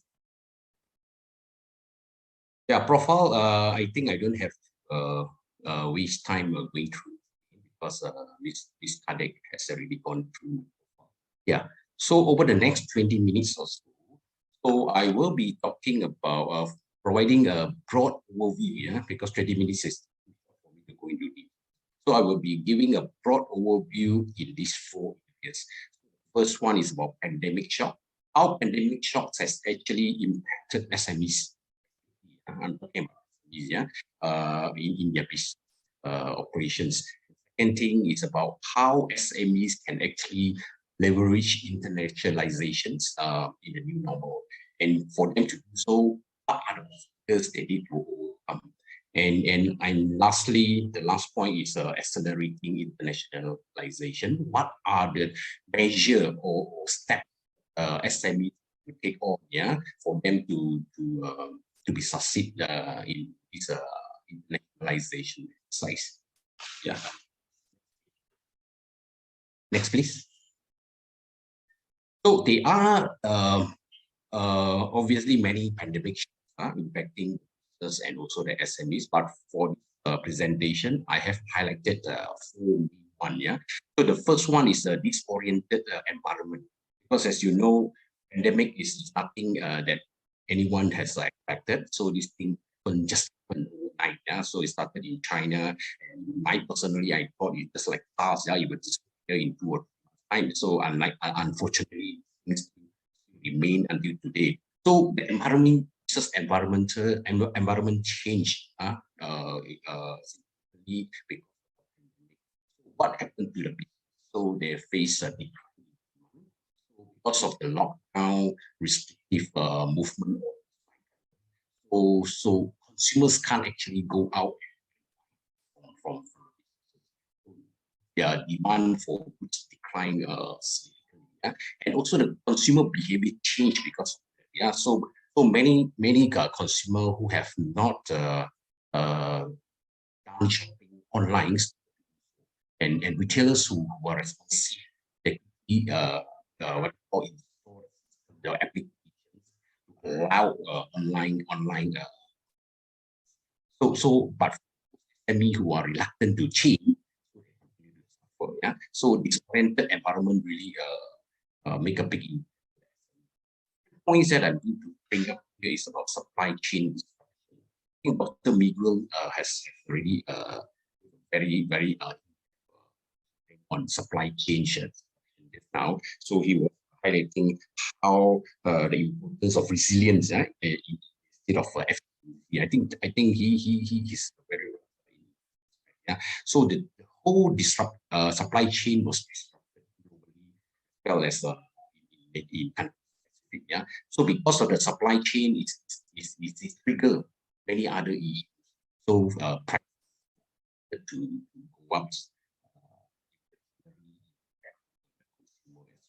I have a clients who actually goes to US.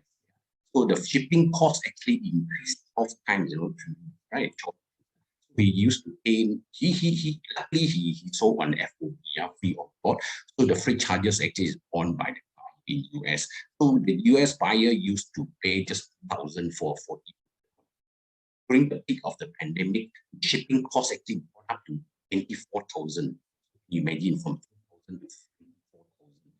So the shipping cost is so much expensive. So what happened? The buyer in US decided to cancel the order because they say they can't sell these products after incorporating the cost.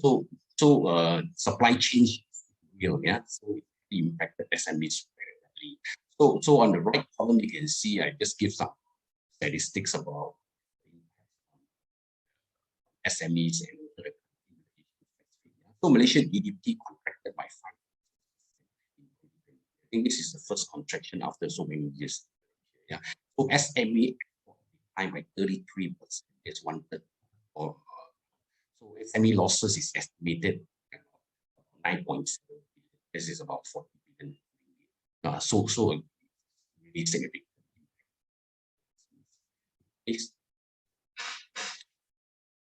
So the third pandemic shock that I'm highlighting here is about financial impact because of a revenue drop in revenue and some of the costs that cannot be. For example, rent. Yes, some SMEs manage to negotiate the for rental reduction. Some of the costs just cannot be reduced. For example, insurance. Some SMEs decided to retrench staff of pay cuts or this. Overall, they has suffered, because revenue costs maintained at a certain level. So financially, the SMEs not survive. I have customers in customer selling later. So he was doing 20 to 80% kind of discounts during the pandemic. But he was telling me it's not about the price of the products anymore. People are not willing to visit more because everybody was worried about so no matter how cheap you sell the products, it's just no revenue seriously. So the fourth pandemic shock that I'd like to highlight that impacting is tremendously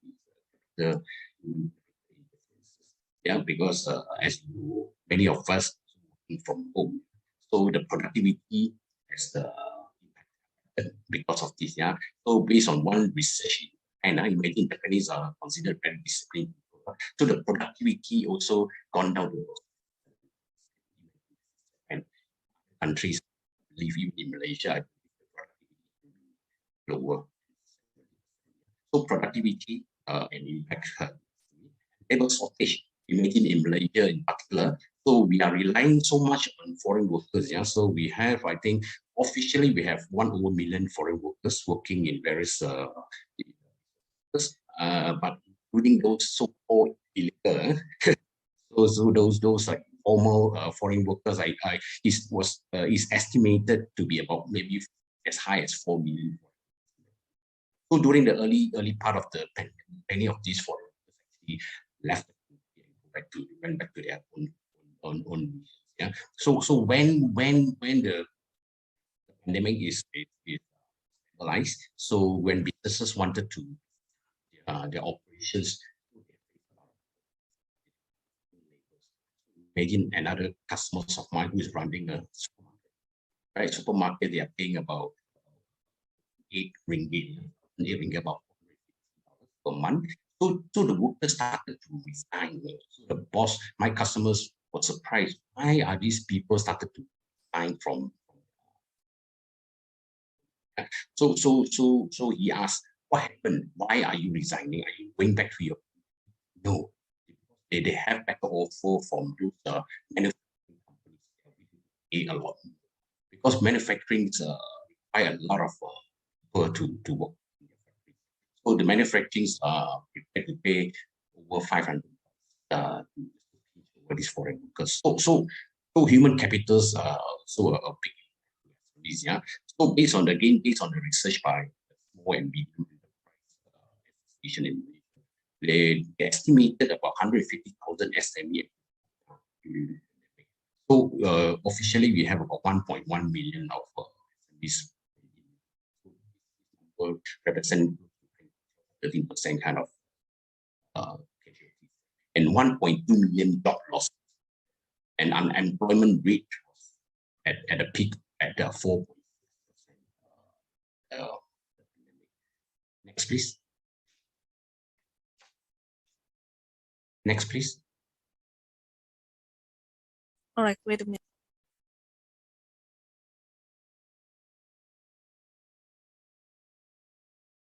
This bring me to the third subject.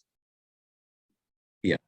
Okay. The benefit of for why should they actually leverage? There are various types of opportunities. But for this section, I'm focusing on region.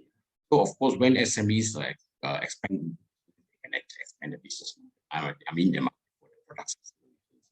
So imagine Malaysia is a small country, small population as compared to Indonesia. We only have 32 million population plus some residents. All these things probably we have 35 million, right? So it's nothing close to Indonesia. Have 220 280. Our market is basically small. So it makes sense for SMEs in Malaysia to expand the market overseas. So by expanding market to overseas, they can capture, for example, ASEAN alone. ASEAN alone, we have probably 600 million population. Indonesia, Vietnam, Thailand. These are all big.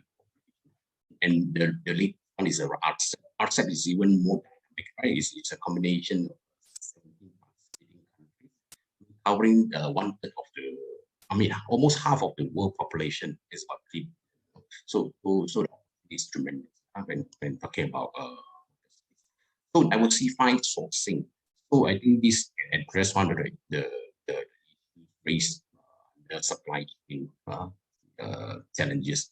Diversified sourcing, by going international, they can actually source overseas, localize their sourcing overseas, right? So this will address the supply chain issue. So the third one is talent cultivation. So by going overseas, the SMEs will have a talents, right? So at this moment, if they will be they are operating, so they only have friends to able to expand the business to Indonesia, Philippines, Thailand. They can also leverage on some of the local talents. I think it's very important because the local talents also have the local knowledge, right? This will help in networking as well.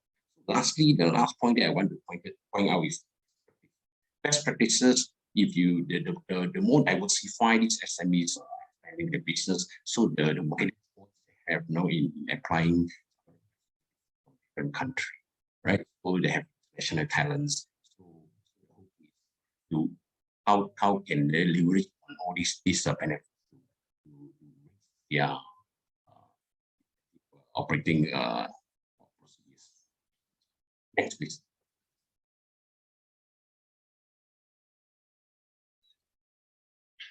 Yep. So before they can even go international, they are certain obstacles. Yeah. So they need. I mean, is totally different. Yeah. So yes, going international is lucrative. I mean, a lot of benefits but for SMEs to see their exercise in where they have to overcome some of the obstacles. So they can do. I have divided. These solutions into two categories: intervention and also strategic measure. Those are referring to those outcome which they immediately act on to prepare themselves to take on international business. So first one is a financial strength.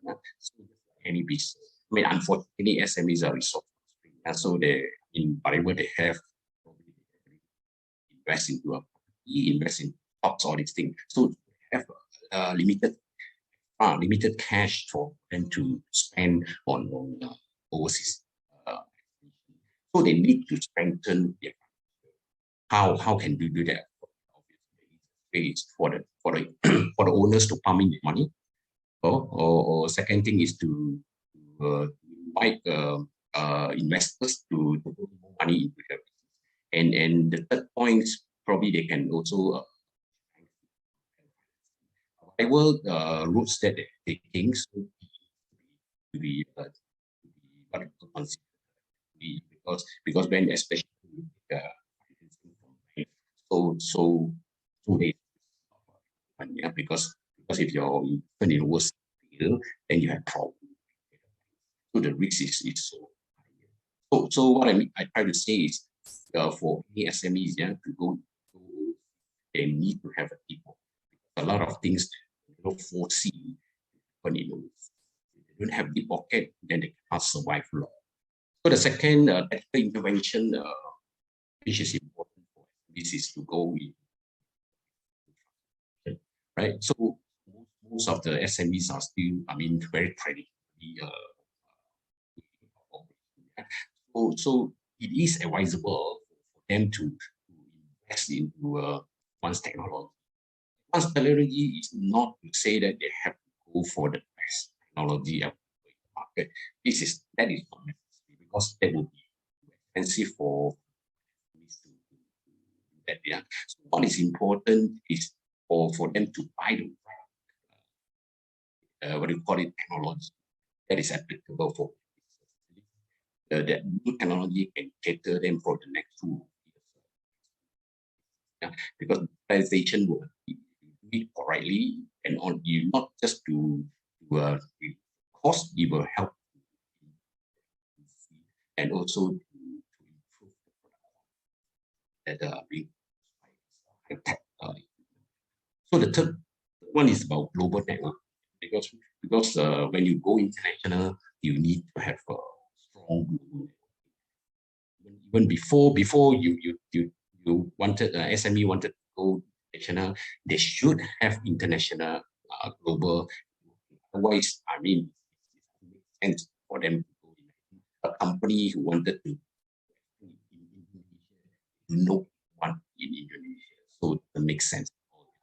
So they must know someone that they want to go in. So at least wise to work on all these things. Because my background is so during my banking time, I always direct my customers who wanted to go overseas to talk to colleagues in the respective countries. For example, customers wanted to or explore on certain project in Philippines. So I will arrange my colleagues in Philippines to meet up with these customers.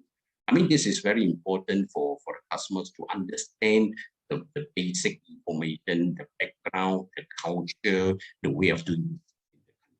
So global networking is important and cannot be. So that is immediate. So the SMEs who wanted to go overseas must make sure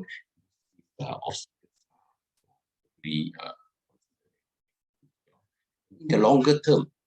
So supply chain management, I put in longer term because this may involve more work for the SMEs. I mean, part of supply chain management, as Dr. Miguel mentioned, we can clear up challenges. If they don't have a this system in place. Yeah. So now the trend is talking about supply chain management, because I'm involved in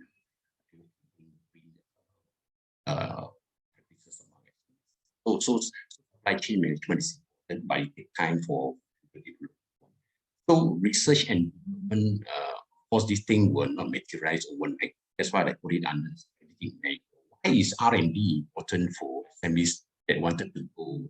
Because when you expose yourself in the market, it means that you are exposed yourself to many more competitors.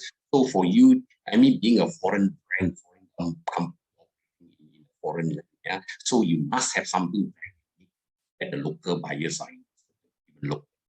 Also with R&D, you come up with products that suit the local and some simple thing like colors.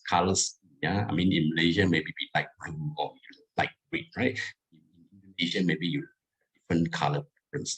Simple thing like that will impact. Lastly, strategic measure is about talent management. So I really highlighted it in my earlier. So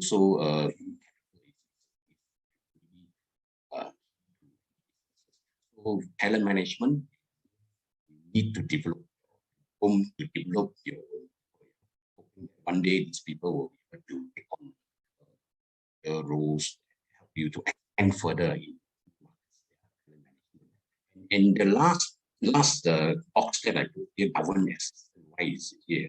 Because I mean, during COVID, I believe all other countries in Malaysia, the government has implemented 8 economic stimulus packages, so totaling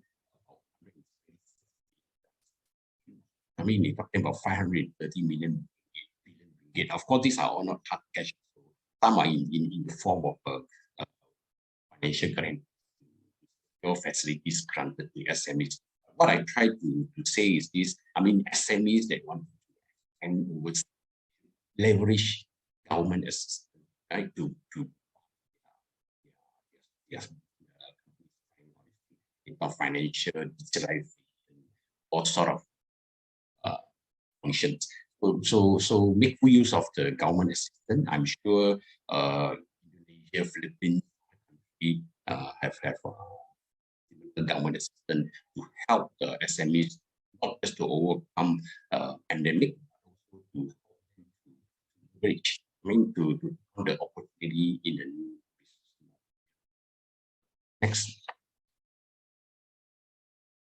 Before this, yeah. So you have your plans. You know what challenges to overcome, and last is the implementation is key. And because you have the best plan in the world, you can't execute it as good as for SMEs to accelerate the internationalization. Personally, I feel leadership, because if the top are not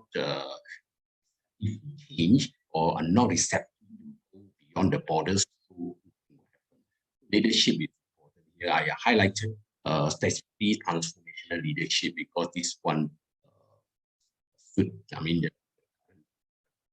you need leadership bold enough, strong enough to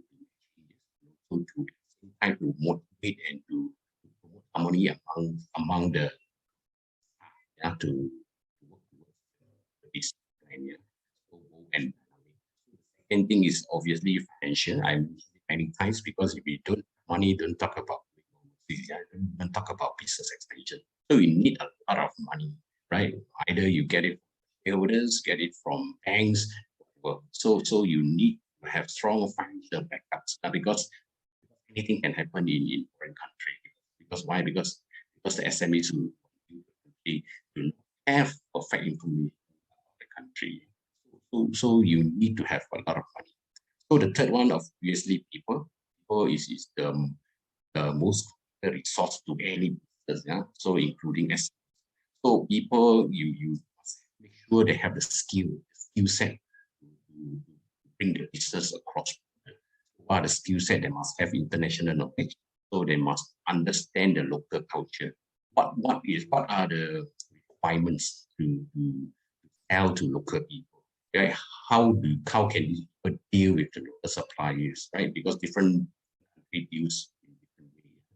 You must be able to. People must be able to with the local workers, because you can't, when you go overseas, you can't be bringing the from the home country to foreign country. For example, SME in Malaysia, when they go to Indonesia, they cannot send Malaysians to run the operation. This doesn't make sense. Yeah. So the person who is running the overseas business must be able to manage and in the trust of the local workers. Yeah, and they must have local contact in its web.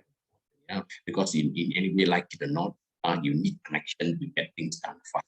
Yeah, connection to people. That is not say how much you know, right? It's important. The fourth point that I want to bring up is about sustainability. Today, SMEs do not place a lot of emphasis on this area, because to them it's not important to them.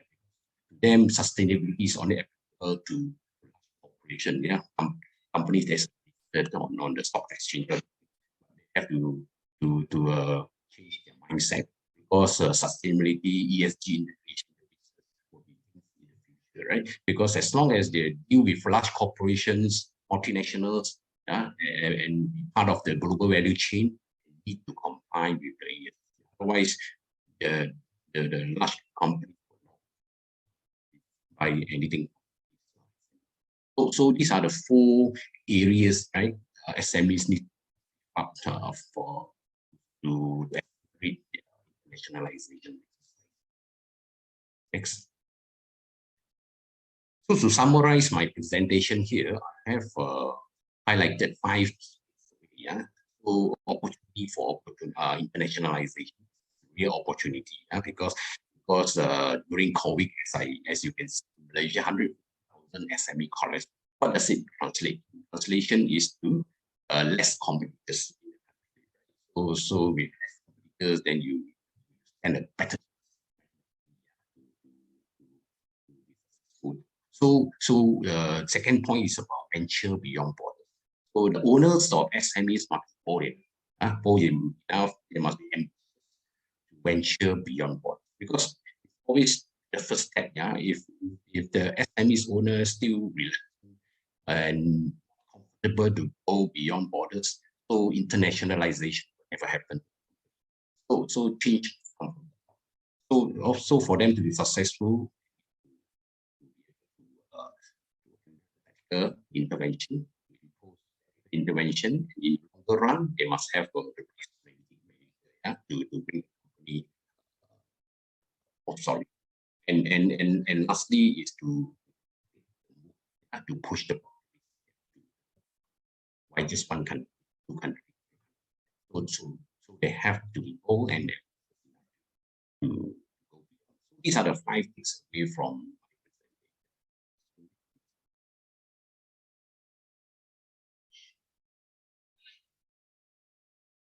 These are the references I use for this presentation. If you are keen, you can read. These I end my presentation, and thank you for your attention. Pass back to you, Eric. Yeah, okay, thank you, Mr. Hu, for your the presentation about accelerating SME in this new normal. Okay, I think I will inform you again if there is any questions to our speakers. You can chat on the chat tab or use the raise hand tab after all of the presenter presented their presentation. So I think we can continue to the last speaker. Okay, our last speaker is Professor Alia Karen. Okay, she is known to many as the pay it forward lady. After 22 years as a CEO of a CSR arm of a public listed company, she decided to pursue her doctorate. She holds an MBA majoring in human resources management and is a qualified trainer from US and HRDF Malaysia.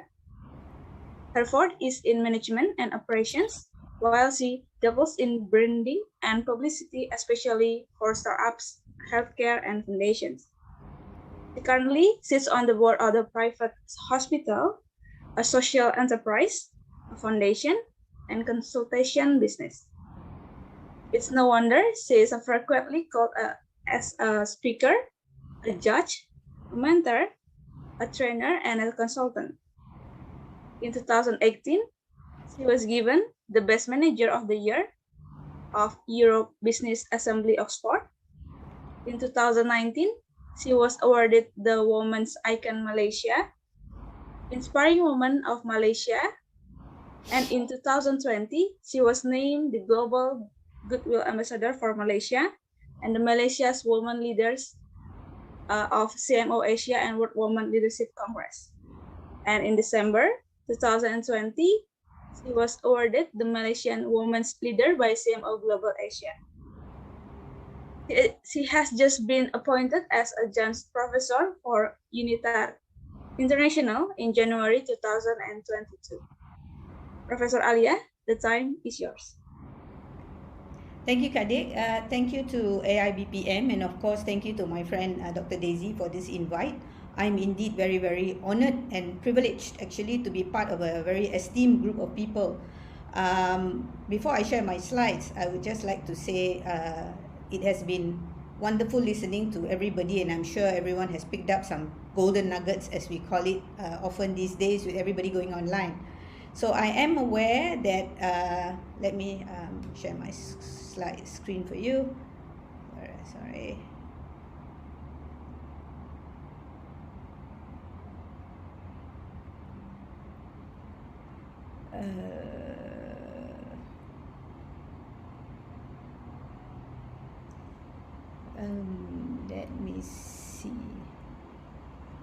whether I have my slides here. Here. Pinned it. Okay. Okay, so I hope you can see them. Sorry. Okay. I hope you can see them. Right, so I would go on a much easier topic since I'm closing, and I know you've been having some very good but heavy topics in the morning, much to learn. So I'm going to wind you down as you close. This is I am the last speaker after all. So I am actually sharing on the 7 pitfalls to avoid for managing mental health, and I am prolonging this or extending this from lessons learned from COVID-19 pandemic in line with the topic today. Yeah, so the conference topic, especially in your project management, is preparing for the unexpected, lessons learned from COVID-19 pandemic. And I think one lesson learned throughout the world, regardless where you are, where you were at during that point of time, was the mental health situation that every one of us were going, no matter how strong we believe we are, but I think we cannot deny the fact that that was a topic of conversation throughout, and is still going on, although it's been what now, 20 odd months, 24 months, we've passed the 2-year mark, and we are still talking about managing mental health. So very quickly, I would like to tell you a story very briefly about what's happened throughout. So you can see a few logos on the right hand side of my sketched face, and why I call it an unplanned twist in 2020 is, without knowing that 2020 was going to be what it was, the pandemic year, striking the entire world, a very unprecedented thing that had happened, situation that we were in, very catastrophic. What happened was I decided to quit my job to do my PhD. Lo and behold, I would then be considered actually a frontliner, because I was in clinical management. I was taking care of clinics and centers, dialysis centers, cardiac center, and I had just come back from Japan during that time after giving a paper presentation there. So what had happened was 2 months down the road, we had a lockdown in March. And while everybody was struggling and wondering what's going to happen, and many were losing jobs, I was first invited by a medical company, a large international medical company, to actually speak to their staff on employee-employer management. Simply to put at ease, because I knew the MD of the company. The company was saying that employees are very restless, and the employers themselves didn't know what to do, where to go. Everyone was in this predicament of, are we going to lose our jobs? We have mouths to feed, and I'm sure you all went through or heard people who have gone through that. So I had only decided to do a little bit of training while I was continuing my PhD. But lo and behold, the first logo that you see on the right is actually the Health on World logo, which is a new foundation which I established during the pandemic with a dear friend of mine who is a certified counselor in mental health. So very timely, 3 months into where we were at that point of time, lockdown, in May 2020, we got this foundation registered to help frontliners, to help the local public, to help parents cope with the kids at home, to help children with online studies, anybody who was going through any form of mental anxiety, mental stress or distress. We decided that, okay, let's set up a platform. We got volunteers to help. So from not wanting to do anything, this was the first thing that I actually established and did. Now, throughout the first few months, being where I was, people started giving me money. So I tell you this, okay, as a joke, that people like to give me money, not for me, but to really help other people, since my background has always been in foundation and raising funds. So over this course of 20 years, I've raised some sort of 100 million for a couple of countries, as well as I have international work that I do with certain countries. But I found that when I was not working, people were still asking for help, and I needed to channel a lot of money. So I set up a social enterprise, and that is the second logo that you see on my right, which is called Akrab Resources, with 2 other friends. And what we did was, we started to do sessions, whether it was talks, whether it was trainings, whether it was mentoring, whether anything that people wanted to pay. We did not take the money, we put it as a social enterprise buffet, and to give this money away instead of taking out our own pocket money during the pandemic. So we managed to raise enough money to give support to students for food who were stranded, who couldn't go back to their hometowns, to families, to people who had lost their jobs, the men on the street. There were lots of people living on the streets who had lost their homes, they couldn't afford to pay rent, and etc. etc. Now the third and fourth logo are actually private entities which I had no intention to set up, but due to the fact that I had a group of people wanting my expertise on clinical management, I actually established 2 companies called Abba Resources and Abba Wound Care to help diabetics who were having wound care, or anyone who was having wound care or stoma, those who were having cancer who had a stoma bag, to help them with the dressing. And especially during the pandemic where people could not come out, our nurses, a group of nurses, volunteers went in. So that was the other thing that I was doing right smack during pandemic. So while everybody was wondering what's going to happen to them, I was actually quite busy and took this opportunity to do other things, to get my mind off things, because I was worried for the staff that I had left behind. Now, I had left 150 nurses behind, I had left 20 odd doctors behind, I had left the management, and I was really, really worried, right? So trying to get my mind off things, I decided to get busy. Not knowing too much about mental health at that point of time, little did I know that I was actually managing my own mental health while trying to do everything else. Last but not least was a group of people, rich businessmen who wanted to donate money and decided to set up a foundation but did not know how to go about it. So I set up this foundation, calling the foundation A Leap of Faith, simply because I knew that these guys had no idea what they were getting themselves into, neither did they know how to run a foundation. So I set up this foundation called A Leap of Faith. I am currently still the advisor, and we upgrade existing children's home, and in future we are looking at old folks home as well. So in between doing everything else, I also sit on a board, on a hospital management board, and that hospital was also struggling, trying to cope in handling COVID patients.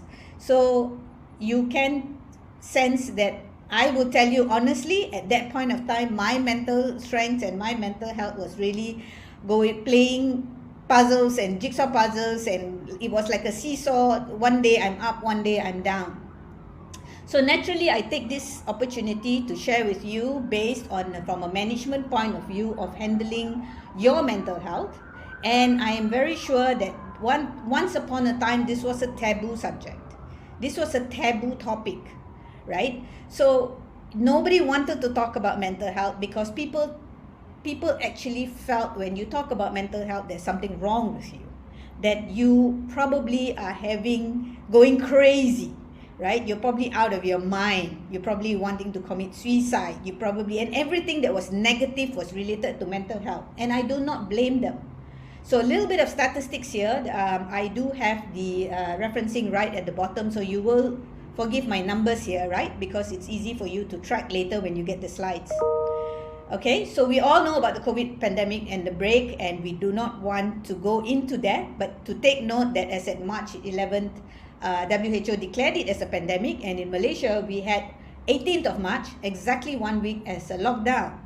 And in case you want to know, it was my lucky day because that was my birthday. So considering that it's a lockdown on my birthday, it was added value in that sense, added stress onto my mental health that I couldn't go out. But having said that, we all know what this lockdown and physical distancing led us to, right? So we had just so much happening from We became very lonely. We were not active. We couldn't go out. We couldn't head to the parks. We couldn't exercise. There are lots of things today that we now know how to do. We did not know at that first point of time. It never occurred to us that today we'll all be on virtual platforms across the world. We used to fly to give meetings. We used to fly to attend conferences, right? We used to fly, I don't know, hours and hours just to present papers sometimes. And today, guys, we are all here and you can actually view us and see us, and we are able to still give you, although it's not face to face, but you still get that value of what we want to say through these slides, through this platform, right? But we had a loss of income. Many people had a loss of income. And I think you cannot deny that a lot of us had this question mark of what's going to happen, the fear that went into us, right? And especially for older and vulnerable people, it became worse. So we couldn't meet our own family, and that was the worst thing that happened to many of us. Now, the downturn of the economy, I think most of my co-presenters have also shared from what had happened to the economy, what had happened to the disruption, right, and the flow of services. Many of them have shared. And we now, in 2022, see a bounce. Unfortunately, in 2020, this was a very, very scary moment for us because the economy was God knows where. Lots of people were in poverty. The financial insecurity was on top of every or not every other single person's mind, right? And the health scare was getting worse as we became really, really very, very scared with the daily numbers, right? We became obsessed waiting for the daily figures of how many died today, how many died in my country, how many are hospitalized, right? So we became obsessed, fearful, and we also, don't forget, we also put a lot of fear in other people, right? So it affected our physical and mental health and the quality of life. Just a little bit of statistics, right? This is up to a few days ago. We have around 504 million cases of coronavirus. I'm sure most of us or everyone here has not been updated. So here's a little update. It's ridiculous to see this number, but it is true that there are 504 million cases of coronavirus worldwide, out of which 6.2 million actually death. Okay, so, and we see a massive depression increase by 25% according to WHO, and this was just last month. So last month's statistics, although most of you may have now come out because you're very busy with university and everything else that you're doing, but just take note that 25% of the depression, anxiety, the global prevalence here has increased as stated by World Health Organization as in March 2022. This is a sad factor because we may not be conscious of what's happening with everyone else around us. So let's go into now the current situation. Okay, so as most of the countries have developed a lot of support lines, even my foundation started support lines. We had mental health information. Everybody was churning out to assist. So bravo to the whole world and all the, especially the WHO, the world, the health organizations, the hospitals, the Ministry of Education, as well as the Ministry of Health and related and relevant ministries that were involved in giving us a lot of support throughout the world on mental health. And in some countries, you also got mental health funding. Even in Malaysia, the budget for mental health, although it's not much, it's still very, very low, but it has increased twofold in 2021. And for the 2022 budget, it has increased in fourfolds, right? Because there's just so many non-profits which have set up, which are still trying their level best to keep everybody, in simple words, simply sane, or in other words, trying to get everybody to cope now with the daily lives, right? So the last 2 years, many of them have come up with so many ideas. You hear podcasts, you hear ideas.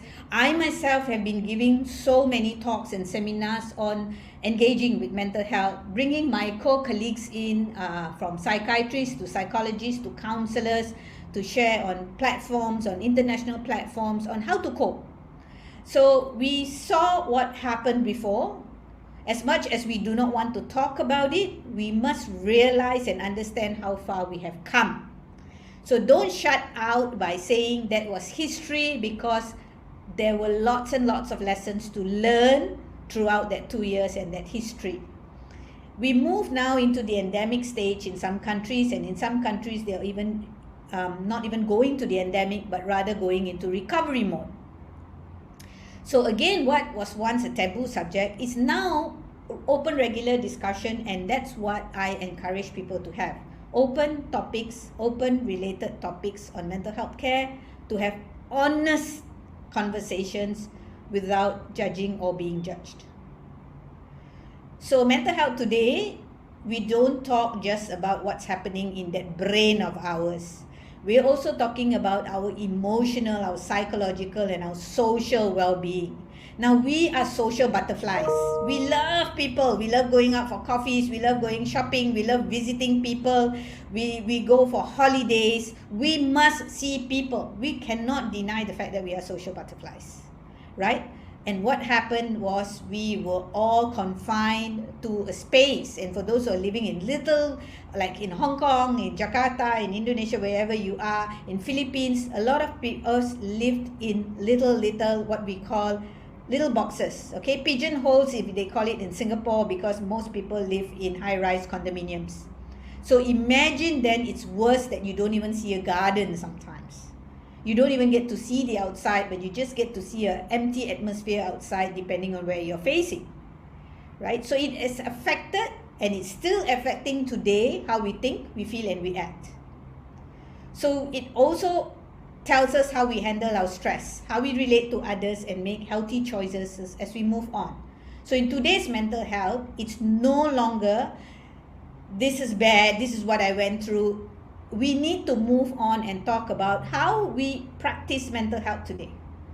Okay, so mental health is important in every stage of our life, from childhood right up to the adulthood.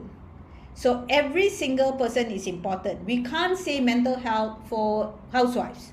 We can't just say mental health is very important for working adults because they have to cope with bosses, they have to cope with salary deduction. We can't just say mental health is not related to the elderly because they're at home, they are taken care of, or children, they can now go out to play and their mental health is all well and good. Bear in mind that every single one of us have gone through this change. So, to conclude, I'm going to take some time to just tell you the 7 biggest mental health mistakes to avoid. There is a referencing to it, but I've added a little bit on my own based on experiences and probably 1 or 2 little stories here and there, just to indulge you on how do we go about not making these biggest mental health mistakes. We all hear a lot of things of we've got to be positive, we've got to, be resilient, we've got to be agile, we've got all these wonderful names and latest phrases in our heads. But let's look at what we can avoid and the biggest mistakes that we do, maybe without even realizing that we're making these mistakes. So the first one is actually indulging in all or nothing thinking, or rather the black and white mindset. What do I say by black and white mindset? It means we are so precise in the way we think, right? So we are negative or we are positive, and we don't have the in-betweens. So it's either a yes is a yes, a no is a no. Yes, this is now endemic. No, we are not going to get COVID again. No, I'm not going to go through whatever that's happened. This is right, that is wrong. Now, this is something that we tend, or without realizing, we are doing, me included. So we need to reflect now and don't go all negative or all positive, but rather learn to have a very balanced mindset. What do I mean by a balanced mindset? It means we come to realization and reality that yes, things are changing. Yes, they were bad. Okay, and we do not know what the future holds, which brings me to my second point of how we like to make catastrophic predictions about the future. Okay, bear in mind when remember this word predictions, yeah, because we all like to predict. In year 2020, when I was doing these talks for companies, I did a lot of engagement, employee-employer engagement. Many a times at the end of the conversations, employees ask me, can I predict what's going to happen in 2021? Where do I see the company going in 2020, end of 2020? Bosses were asking me, do you think the economy will bounce back? I'm not even an economist, right? And so people started to make a lot of predictions. Now, the predictions, half of them did not even come true. Some of them, many of them didn't even take place or didn't even happen, right? Some people said, oh, this is going to get worse and worse and worse. Wearing a face mask is going to be a norm for the human being. A couple of months ago, people said that. Today, we're talking about most likely getting to remove our face masks in the next 1 month or so. In some countries, face masks is no longer mandatory, right? So let's try not to be so engaged with predictions. 3, removing happiness. Okay? Refusing and removing happiness from our lives is something that you want to make sure that you are not going to be embroiled in. You think you lost happiness. So much so that after 2 years, you cannot accept happiness anymore because you went down that difficult road. For some of you, you were financially struggling. Now that things are picking up, you are still really very worried. So the small happy thing that happens, you can't seem to engage in little things that are happening. Little things that make you happy, you're still going to think back to the year 2020. You're still thinking along 2021, question marks everywhere. Is my company going to close down? Will I be able to cope with online studies? Will I be able to finish my degree? Will I be able to finish and get a good job? Because everyone out there is struggling, especially in job placements.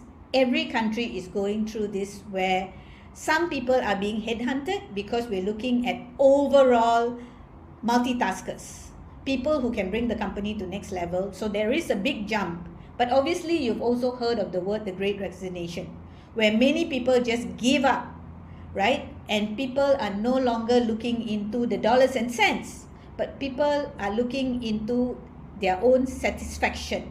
What makes them happy? So lots of GLC companies or big government-related companies or even private companies, and especially big names out there, have given up their so-called $1 million job, $500,000 job, because they felt that they knew how important happiness is after losing it the last 2 years. After seeing the world change drastically, after losing people in that battle and people died, many of them realized that we need to move on, and we now need to, everyone says, oh, live the day as if it's your last day, right? So for those who are now getting back happiness, maintain, in fact, grab little things that make you happy. For those of you who are refusing happiness and you want to stop having fun and you're waiting for the bad things to happen again, go out and make good things happen. Okay, so it's also your responsibility to make good things happen. You can't just wait for happy moments.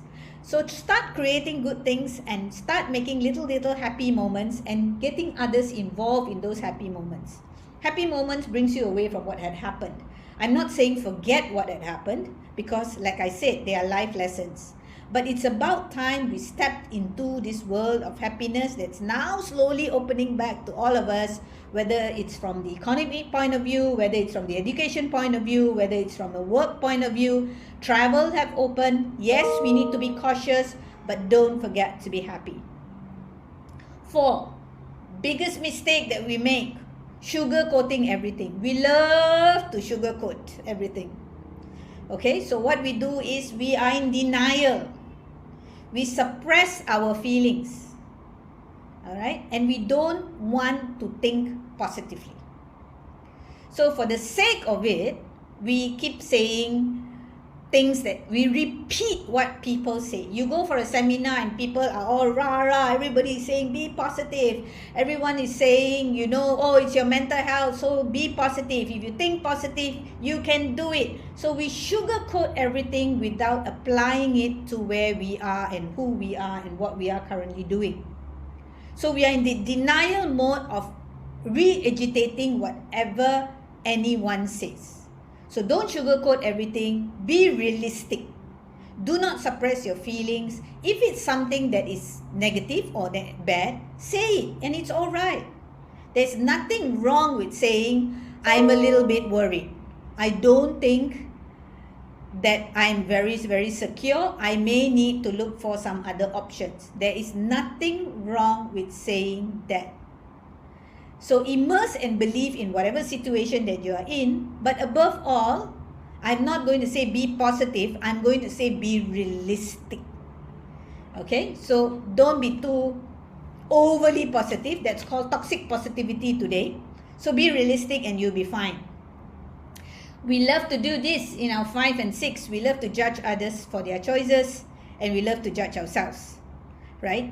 So I think what had happened in 5, including myself, that I was very, very cautious about when one of the psychiatrists and psychologists pointed out was, we all talked about vaccine and I was one of them that was saying you need to be vaccinated, right? Vaccine is the way to go. I'm in medical background. Believe me, I have doctor friends. Vaccine is the way to go. And when some of them were reluctant, I judged them. And then I realized that it is not my place to judge people, right? So we scared them with this vaccine scare. It was not my place to scare them with this COVID scare, right? And if you take the vaccine, you might have black clots, you might drop dead, all these kind of scares, right? So we judged. Why? Because we were for vaccine, we decided to judge others by saying that they were doing something wrong when they did not want to be vaccinated. But bear in mind today, do not judge because everyone is having in different circumstances. So we can't judge because we do not know their story. Everyone is entitled to do their best. So one lesson that I learned that I would share with you, by being very vulnerable, I will tell you this.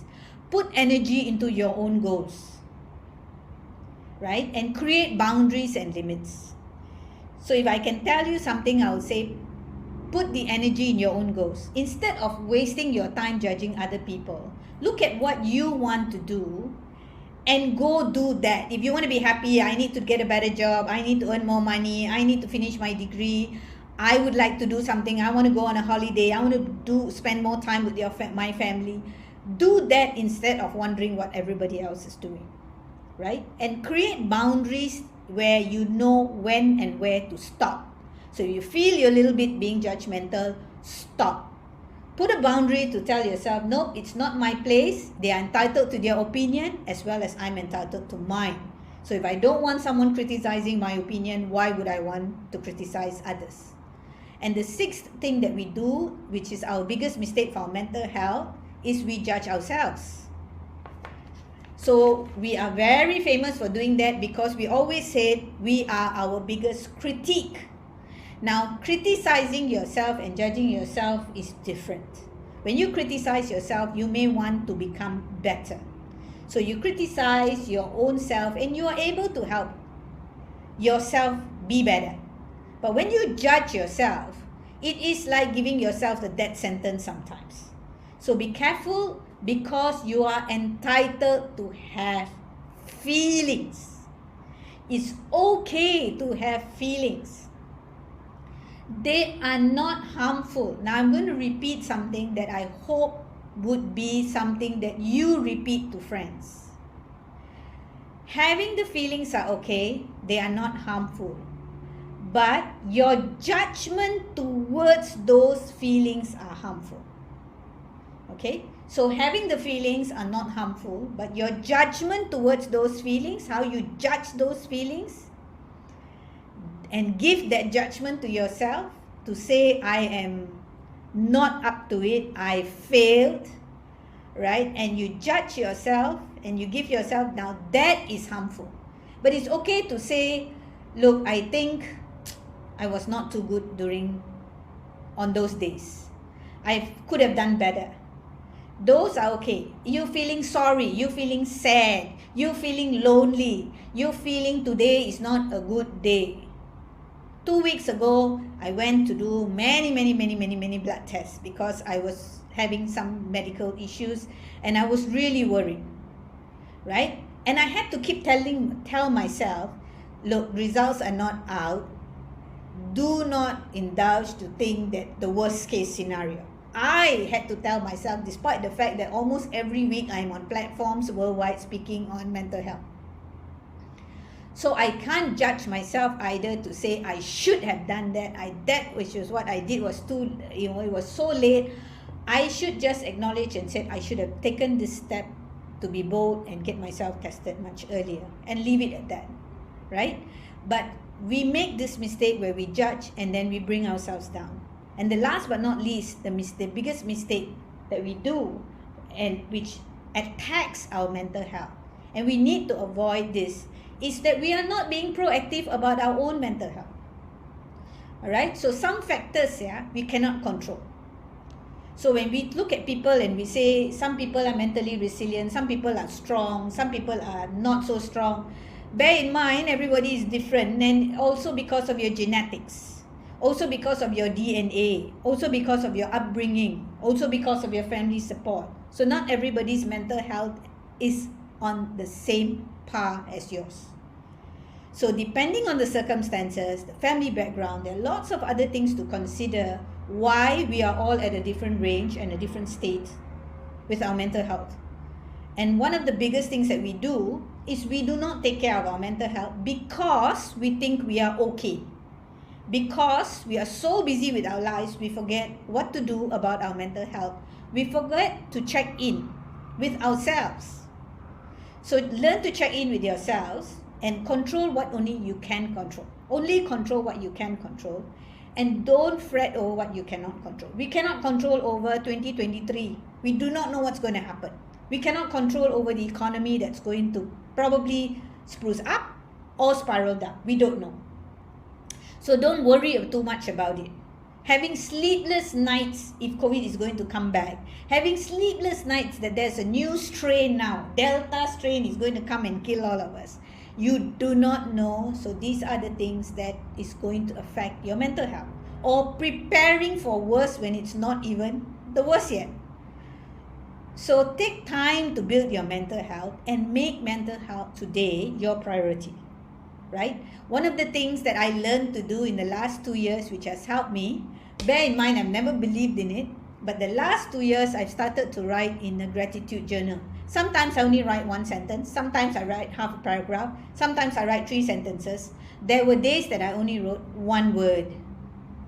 So if you can, get a journal, get a book and keep it beside your bed just before you go to bed. Just write what are you grateful for, what are you thankful for. It may just be 1 word. It doesn't matter. Practice empathy. We do not need sympathy, but we definitely need empathy. Your body can only do what your mind tells you to do. Okay? So I'm going to repeat that. Your body can only do what your mind tells you to do. So your mind is where your mental health matters. These are the references which I'm sure, it's for your sake later on, for your referencing that you can take on. Last but not least, before I end with you, in line with whatever mental health, coincidentally, we are actually running a mental health conference with one of the local universities here next month, May 20th and 21st, and you can see, obviously, if you're on LinkedIn, then follow the Health on World Foundation, and there's more details there, or Newcastle University, which is having this, because they are big on mental health, as in many universities. I know Dr. Daisy is also very big on mental health, and so is her university, and most universities are. So if you are interested, please do attend. And this is my presentation. So if there are little things that you could take away from the mental health that I have shared, by all means, please take care of your mental health. Thank you, Kade. It's back to you. Okay, thank you, Professor Alia. It's really great for the topic about how to managing the mental health. But unfortunately for our last speaker, Professor Majdi Anwar, I think he cannot join this session, so I think we can continue to the Q&A session. And this is, I think there are two participants. Maybe for Mr. Sanjaya. Yeah, for the Q&A session. Who do you want to ask for the question? Maybe. Thank you, Ms. Kadek, for the introductions. Well, I would ask to Miguel Cordova. Dr. Miguel? Yes. Is already here. Dr. Miguel?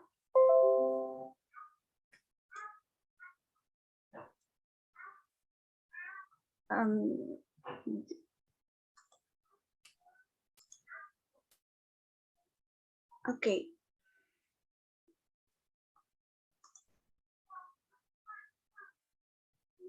Dr. Miguel.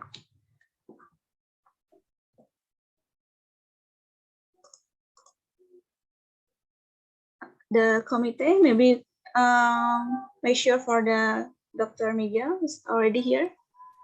We still try to contact him. Okay. Okay, maybe Mr. Sanjaya, is there any question the question is also can ask to another participant or especially for Dr. Miguel? Well, I think it's specifically for Dr. Miguel. Yes. Okay. Exactly. Unfortunately, I think he still is not joined yet. Maybe we can continue to the next participant before. Sure. Yes. No worries. Thank you. Yeah, I'm sorry for this. Let me continue to the next question. Maybe for Mr. Charles. Yeah. Okay. Okay, yes, thank you very much, Mrs. Kadek. Exactly, I have two questions for the speaker, but Mr. Cordova, I think not joined with us yet, so I want to ask to Mrs. Alia Karen. Yes, please, Miss. Okay. We all know that the current pandemic condition has made humans, including myself and my student, very worried about the current condition. And for now, I would like to seek advice from you, especially in Malaysia, how to protect your mental health during the coronavirus COVID-19 pandemic as a lecturer and a student, around the right strategies for lecturer and student in university in face with the new temporary situation like pandemic now. I think that's all my question for Mrs. Alia. Next, maybe for Mr. Cordova, if he already joined with us. Thank you. Okay, maybe for the question, Professor Alia, time is yours. Thank you. Thank you. Firstly, it's an honor to be asked the question by Prince Charles. So I think thank you for the honor. It's a good question because I think I'm also lecturing part-time at the university. So it's a very timely question. And I think you are also, just like us, going into sometimes online, sometimes, correct me if I'm wrong, yeah? Prince Charles, you are actually going into the stage where sometimes you are lecturing online and students are online and sometimes face-to-face. Is that correct? Yes? Yes, that's correct. All right. So yes, so we are in the same page here, right? So we do have both. We do have sometimes online and sometimes face-to-face.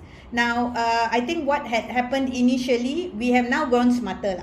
So we've gone smarter in the sense that initially we're not used to handling this online because we are so used to lecturers and students seeing face-to-face where we can raise our hands, we can ask questions, we can have interactions, we can walk in the lecture halls, we can go and have a cup of coffee, we can chat and all these kind of things. And suddenly we are confined to a small space, and for some people it was a shared space. Bear in mind that they were sharing one room with so many people and having online sessions with children running at the back. Yeah, you have seen videos as well.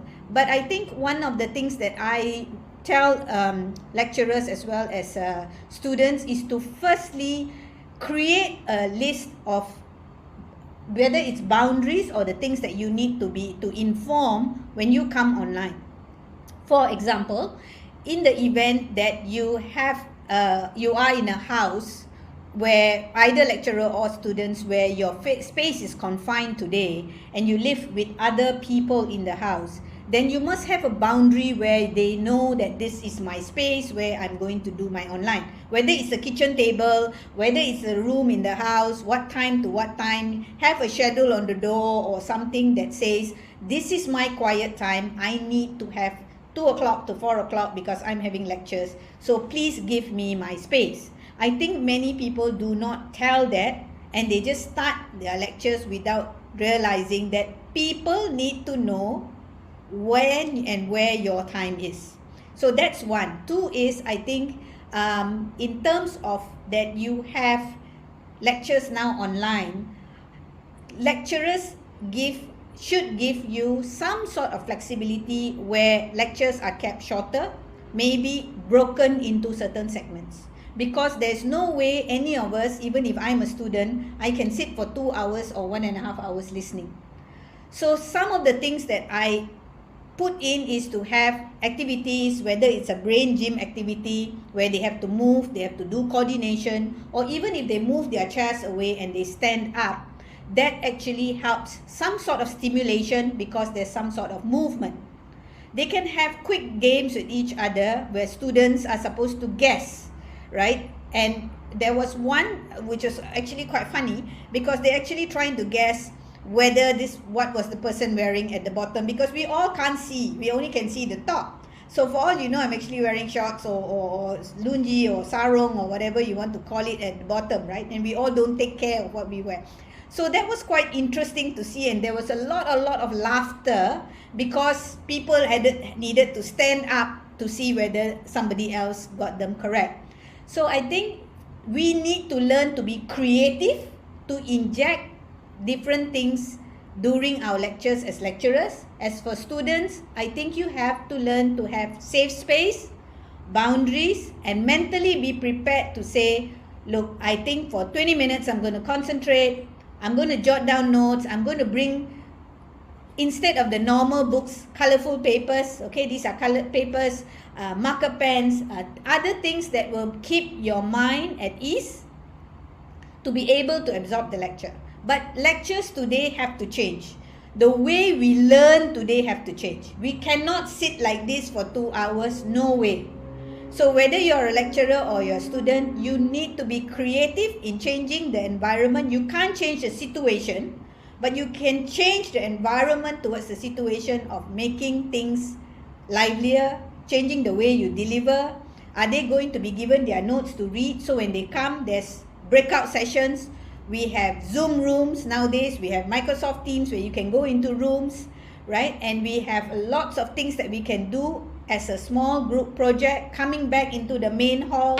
So I think we just need to be more creative, taking care as well of our mental health, to know that we are not just sitting 2 hours not moving, listening, because you and I both know as lecturers we are not going to be very focused for, don't say 2 hours, even 1 hour is going to be tough if we are not creative.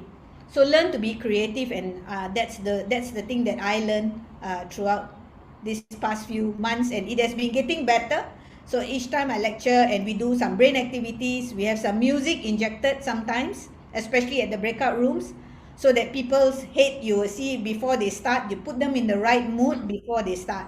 I think this morning some of the speakers I saw on our group WhatsApp has asked, can you please turn on some music, because you're so quiet, right? So in any of if I'm speaking somewhere, there's always music to put people into the right mood before they come into my session.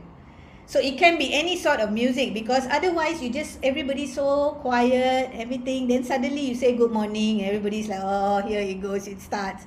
So if you have some hyped up music and everybody is, I'm not saying rock music, headbanging lah, but you can do any sort of music that you feel perks up the day to say, look, let's start with exercises, brain gym activities, write your favorite word of the day, use the chat box, because there's a rename on your chat box, and in most cases, I actually go to the chat box and get everybody to rename how they feel today. So when you rename, you will see then that I am actually going to rename mine. So I will rename and say, for example, happy. So I just renamed on my so you can see my name at the back is happy. So today I'm happy. But somebody might say, look, I'm sad, I'm late, I'm sleepy.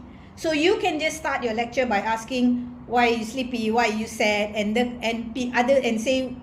ask Daniel, somebody is sleepy, how you feel. So the conversation starts instead of the normal straight, let's go to page 74, did you do your homework, did you sign up your lectures, etc., etc. So I think be creative. I hope that helps. Okay, thank you so much, Mrs. Alia. So inspiring. I think it's similarly with what I'm doing in Indonesia. Thank you so much. Mrs. Kada, can I continue to Mr. Miguel, if you don't Okay, mind? unfortunately, Mr. Charles, Dr. Miguel cannot join this session. There is some bad connection maybe. So if the question is asked for Dr. Miguel, maybe for Mr. Daniel also, you can Yes, okay. you can use chat. You can chat to the chat room, and the committee will continue the question to the Dr. Miguel. Okay, thank you so much. Okay, thank you, Professor Alia, for the some tips. We are as a lecturer, we need this one. How to make the class more colorful, happy, and also be creative. You said before. Thank you, Professor Alia. And then I think we can continue to the next question, maybe for Mr. Maladi. Yeah. Yeah. Yes, please, Mr. Maya. Okay. Thank you, Ms. Kadek. Yes. I have a question to Mr. Iwan. Is he around? Yeah. Okay. Professor Iwan. I think Professor Iwan already joined this room. Okay. I hope Dr. Iwan can hear me. I think your presentation is very good. Okay. I enjoy listening to your presentation, or obviously other presenters also very good. But I have a question for him. Mr. Iwan, if I'm not mistaken, correct me if I'm wrong, you mentioned about holistic welfare. You're talking about spiritual, psychological, and physical. Okay. If we want to fulfill these three needs, do we have to go physical first and then psychological and then spiritual, or can we just go it simultaneously? Can we just do it together? Okay, thank you, sir. Yeah, okay, thank you very much, Mr. Maladi. So actually, there is no hierarchy presentation about the holistic welfare. So we can have the welfare simultaneously. Yeah, so it's not in sequence. Yeah, it's in sequence. Firstly, maybe we have to fulfill physical need first, and then after that, psychological welfare, and then spiritual welfare. No, it's not like that. Yeah, so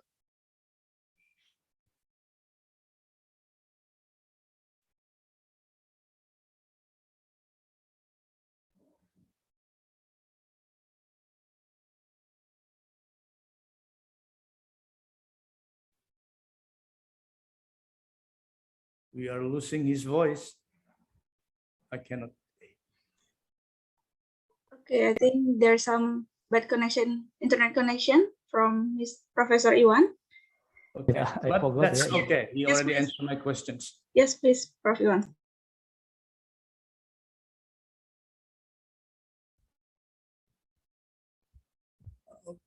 Oh, never mind, Kadek. I think I got the idea already. Okay, thank you very much. Yeah, I'm sorry for this condition, Mr. Maladi. Okay, no problem. Yeah, I think if Prof. Iwan already joined this session again, maybe he will continue to answer your question, Mr. Maldi. Okay, is there another question? Mr. Daniel, you have question to Mr. Who, right? Yeah, yes, the time is yours. Yes, please. Yes, thank you, Ms. Kadek. Hopefully now the speaker is available, right? Okay, I hope so. All right, my questions to Mr. Hu, right? I really love like your presentations. So at your presentation, you mentioned about like the leveraging, the internationalizations, right? But now, as you can see, like the internationalizations, like the globalizations, if we are more connected to each other, we are prone to the geopolitical tension as well, as you can see in the conflict between Ukraine and Russia. Now, like the rising of the food prices all around the world, right? We can see like the surging the prices, and it drives the inflation. And what do you think on this perspective? More internationalizations means more risk to us, and how do we address such the issue then? Thank you. Thank you, Daniel. I think that is a very interesting. Yeah, I think you pointed it correctly. I mean, at this juncture, I think going across border can be a bit risky. But anyhow, if you were to look back, let's say 2 years, so many companies, including the SMEs, actually either consciously or unconsciously, they already expanded their business to overseas through this virtual platform. Yeah. So 2 years ago, many of these companies actually started to engage into e-commerce transactions. So when they go into e-commerce transaction, indirectly they actually putting up their products for sale in the foreign countries. Yes, geopolitical tension is there. But I think what businesses can do now even more is to start to do. If they have the ambition to eventually go so this is the good time for them to start to make the necessary preparation, to start to make connection with the foreign partners, or also to do some research to understand more about the countries that they want to go. Yeah, preparedness. So they are when the time is right, so they are ready to explore. Thank you. Thank you, Mr. Hu, for answer the Mr. Sanjaya question. Is that clear, Mr. Sanjaya? Is there another question? Okay, thank you, Mr. Sanjaya. Yeah. Is there another questions for our speakers today? Okay, Miss Irsa. Yeah. Who do you want to ask for the questions? Thank you, Ms. Kadek. I would like to pose a question to Ms. Karen, Alia Karen, about mental health. Okay, Professor Alia. Yes, please, Miss Irsa. Hi, good afternoon, Ms. Alia. So that's a very interesting presentation. Thank you for sharing the talks about mental health. I personally, here in Indonesia, is working on a project of mental health for the local staff. So I actually want to share a little bit of background. I work in an international school where there's a large number of expatriates and as well as local staff.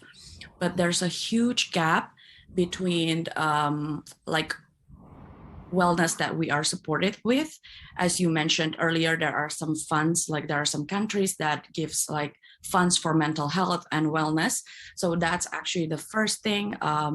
We feel that there's a little bit of a gap because the expatriates were guaranteed of wellness funding, whereas the local staff were never given that opportunity. And especially during this pandemic, it feels a little bit of getting worse. Like all the staffs are feeling burnout, especially with like Zoom, like multiple hours on screen. So I've been working on developing this mental health project for the local staff.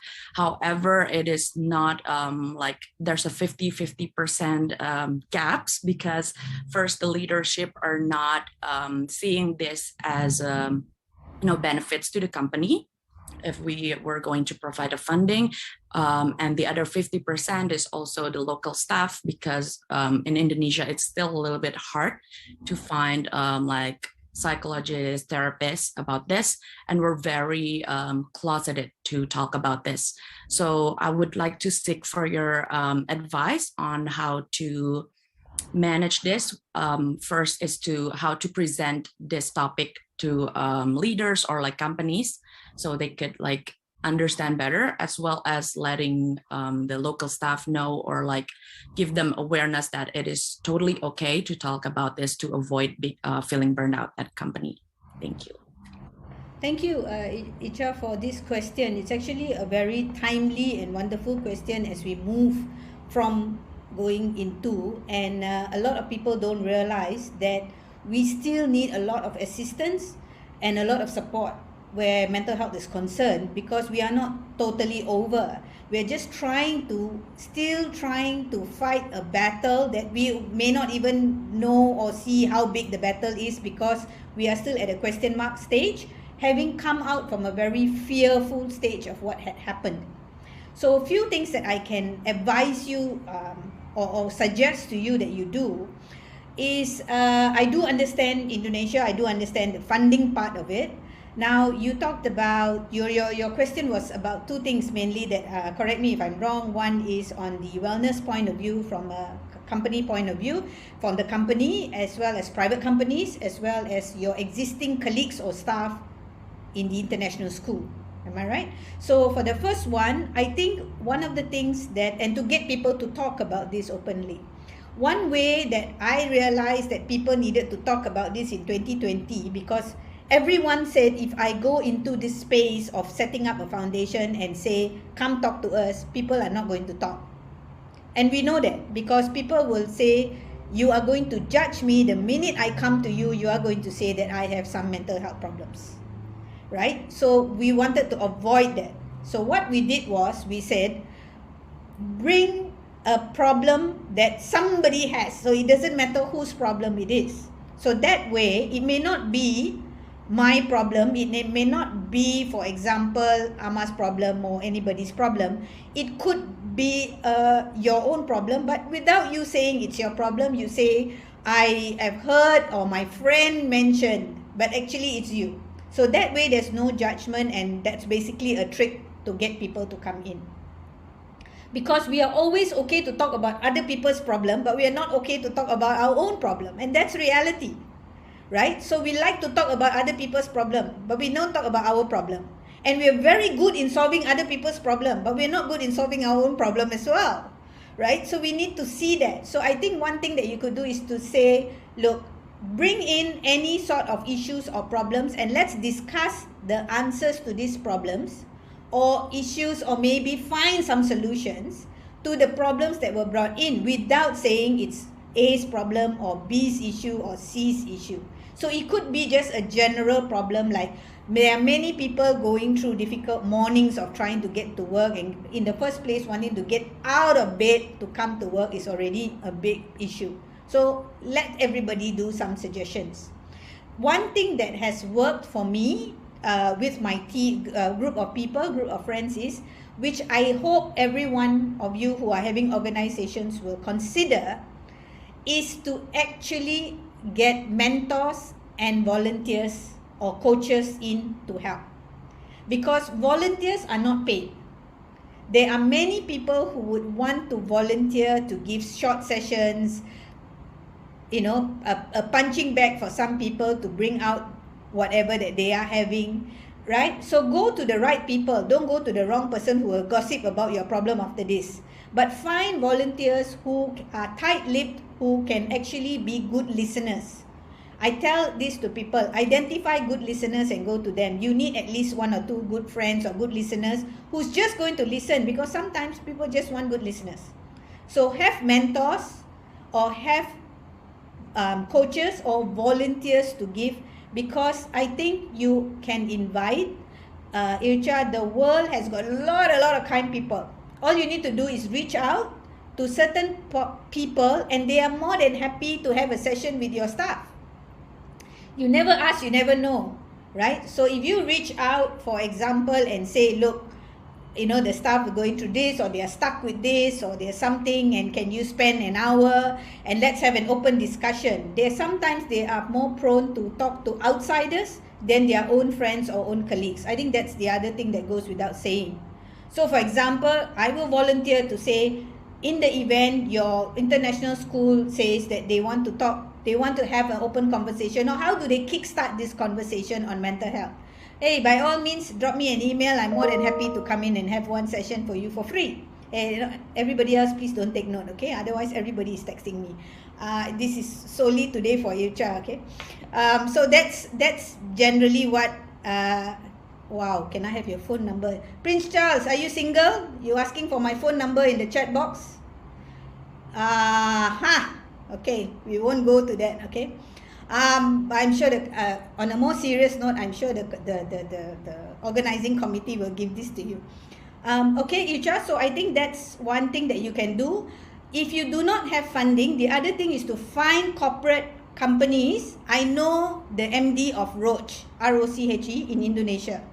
He is big into mental health. What you can do is to get them to organize mental health talks for you or sponsor the speaker. So you get a speaker, Roche sponsors that speaker, so the college or your university do not need to pay for the speaker. So corporate companies can do that as their CSR. I'm sure in Indonesia you have CSR. So that's a good way of doing it. Okay, so if you want, I'll connect you, or I'm sure you can go figure out who is the MD of Roche in Malaysia. He's a good friend and he's big, and they also do a lot of talks on mental health, and they are a pharma company. So naturally patients matter, and I'm sure if they are having some talks, they can invite representatives from your place. He can also volunteer and give a talk for you in your company. So there are lots of ways to do things that are free today, because like I said, the world is full of kind people. Just look out for them. I hope that helps and that answers your question, yeah? Okay, great. Thank you, Professor Alia, for the good explanation. Maybe for Miss Irsya, is that clear? Is that already give you concept to implement to your company? Maybe. Okay. Thank you, Miss Irsya. Maybe we can continue to the next question. Is there another question? If there are any question, you can use the raise hand tab. Okay. While we wait for another questions, I think I will ask to Dr. Zazli. Is already here? Still here? Dr. Zazli? Yeah. Okay, Dr. Zazli. I want to ask you about what you presented before. Maybe if we talk about the risk, everything has risk, right? Yes. And how to go out from our comfort zone. For example, as a lecturer, we have to make a research, right?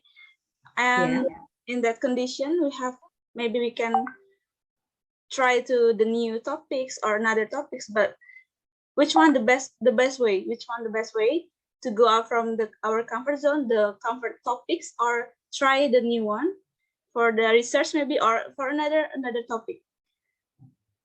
Dr. Zazli. Yeah, sure. First of all, everything that you do, there's always risk, okay?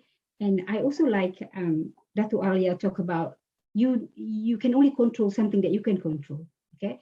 And I also talk about that actually. Something that you couldn't control, don't worry. But now let's talk about this risk. You really need to calculate the risk as well. You know, when you want to try something out, you have to ensure that there's enough resources for you to try that one out. And you need to calculate the risk in the sense that what if you fail? Okay, what can you do? For example, if you want to try new teaching methodology for the students, what's the worst scenario that is going to happen? You know, so you need to calculate that. But obviously, you know, remember when we were in school, we learned about project management. You calculate the risk, but you also have to think of the alternative of the plan B. So what if that fails, what can I do? So that's why whenever you want to take that risk, you need to calculate it. Back to your question, whether you're going to stick to your existing or you want to go to new thing, I would rather than I challenge you. You can go and do new things. You can challenge yourself, and you don't have to stick to one thing. Okay, because if you don't challenge yourself, again, you're not going to know whether you're going to pass or you're going to fail in doing that particular assignment or whatever that you're going to embark to. Yeah. So I guess back to that questions. For me, whatever risk that you're going to take, you need to calculate it and you need to have plan B. So that would be my answer to your questions. But I wouldn't encourage you not to challenge yourself, just to stick what you know, because you are not going to learn new things if you keep on sticking to what you know. Yeah, I hope that helped. Thank you, Dr. Zazli. Okay, that's important to calculate the risk before we start something, right? Absolutely. You need to calculate that risk before you start something, and then you need to have that plan B. Plan B, yes. That's great tips from Dr. Zazli. Thank you, Dr. Zazli. I think Professor Iwan already joined again in this session. Maybe Professor Iwan want to continue to answer the Mr. Maladi's questions. Professor Iwan?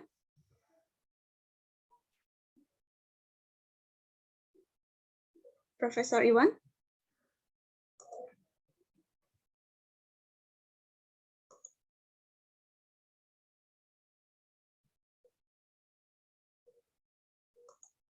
Okay. Yeah. Professor Iwan?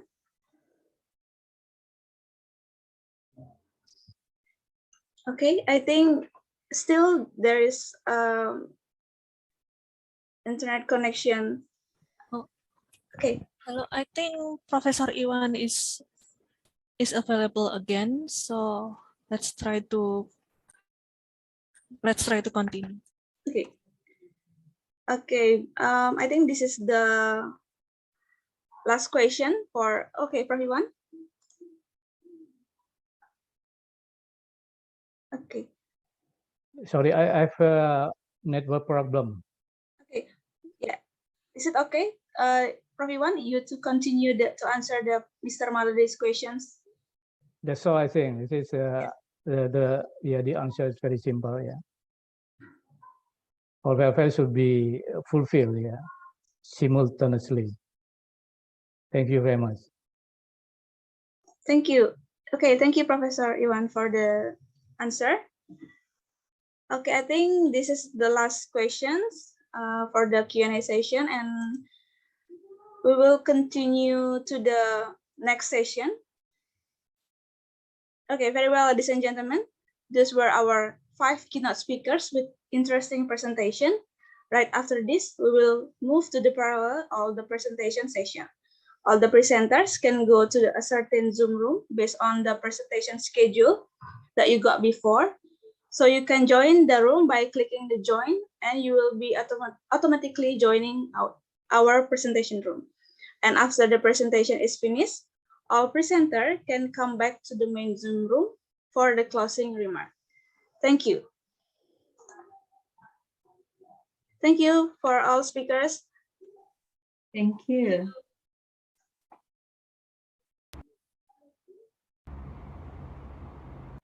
Okay, thank you very much, Mrs. Kade, for such insightful discussion, and also for all the speakers.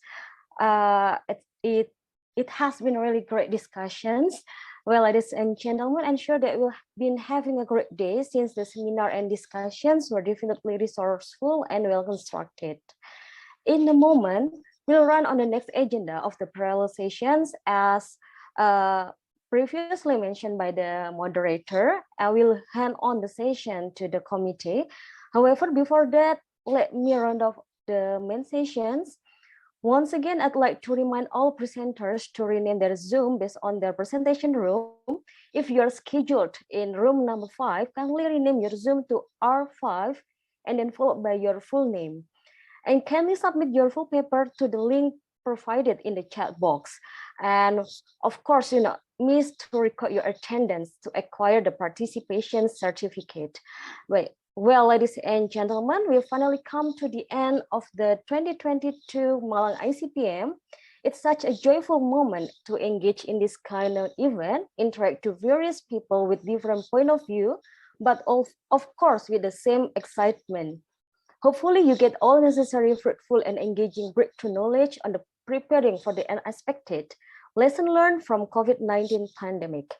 Do not forget to post the photo and testimonial in your Instagram and social media and give hashtag info AIBPM, AIBPM 2022 Malang ICPM.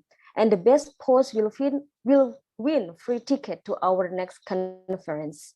On behalf of AIBPM, Sekolah Tinggi Ilmu Ekonomi Jaya Negara Taman Siswa, Brawijaya University, Universitas Mahasaraswati Denpasar, Universitas Negeri Malang, and all the co-hosts, we'd like to say thank you to all keynote speakers, moderator, participants, and especially to committees of today's program. Our apology for any inconvenience and lags during the program. Hope to engage with you again soon in the next agenda. Stay healthy, everybody, and stay productive. I am Aulia Hardiani. See you and goodbye.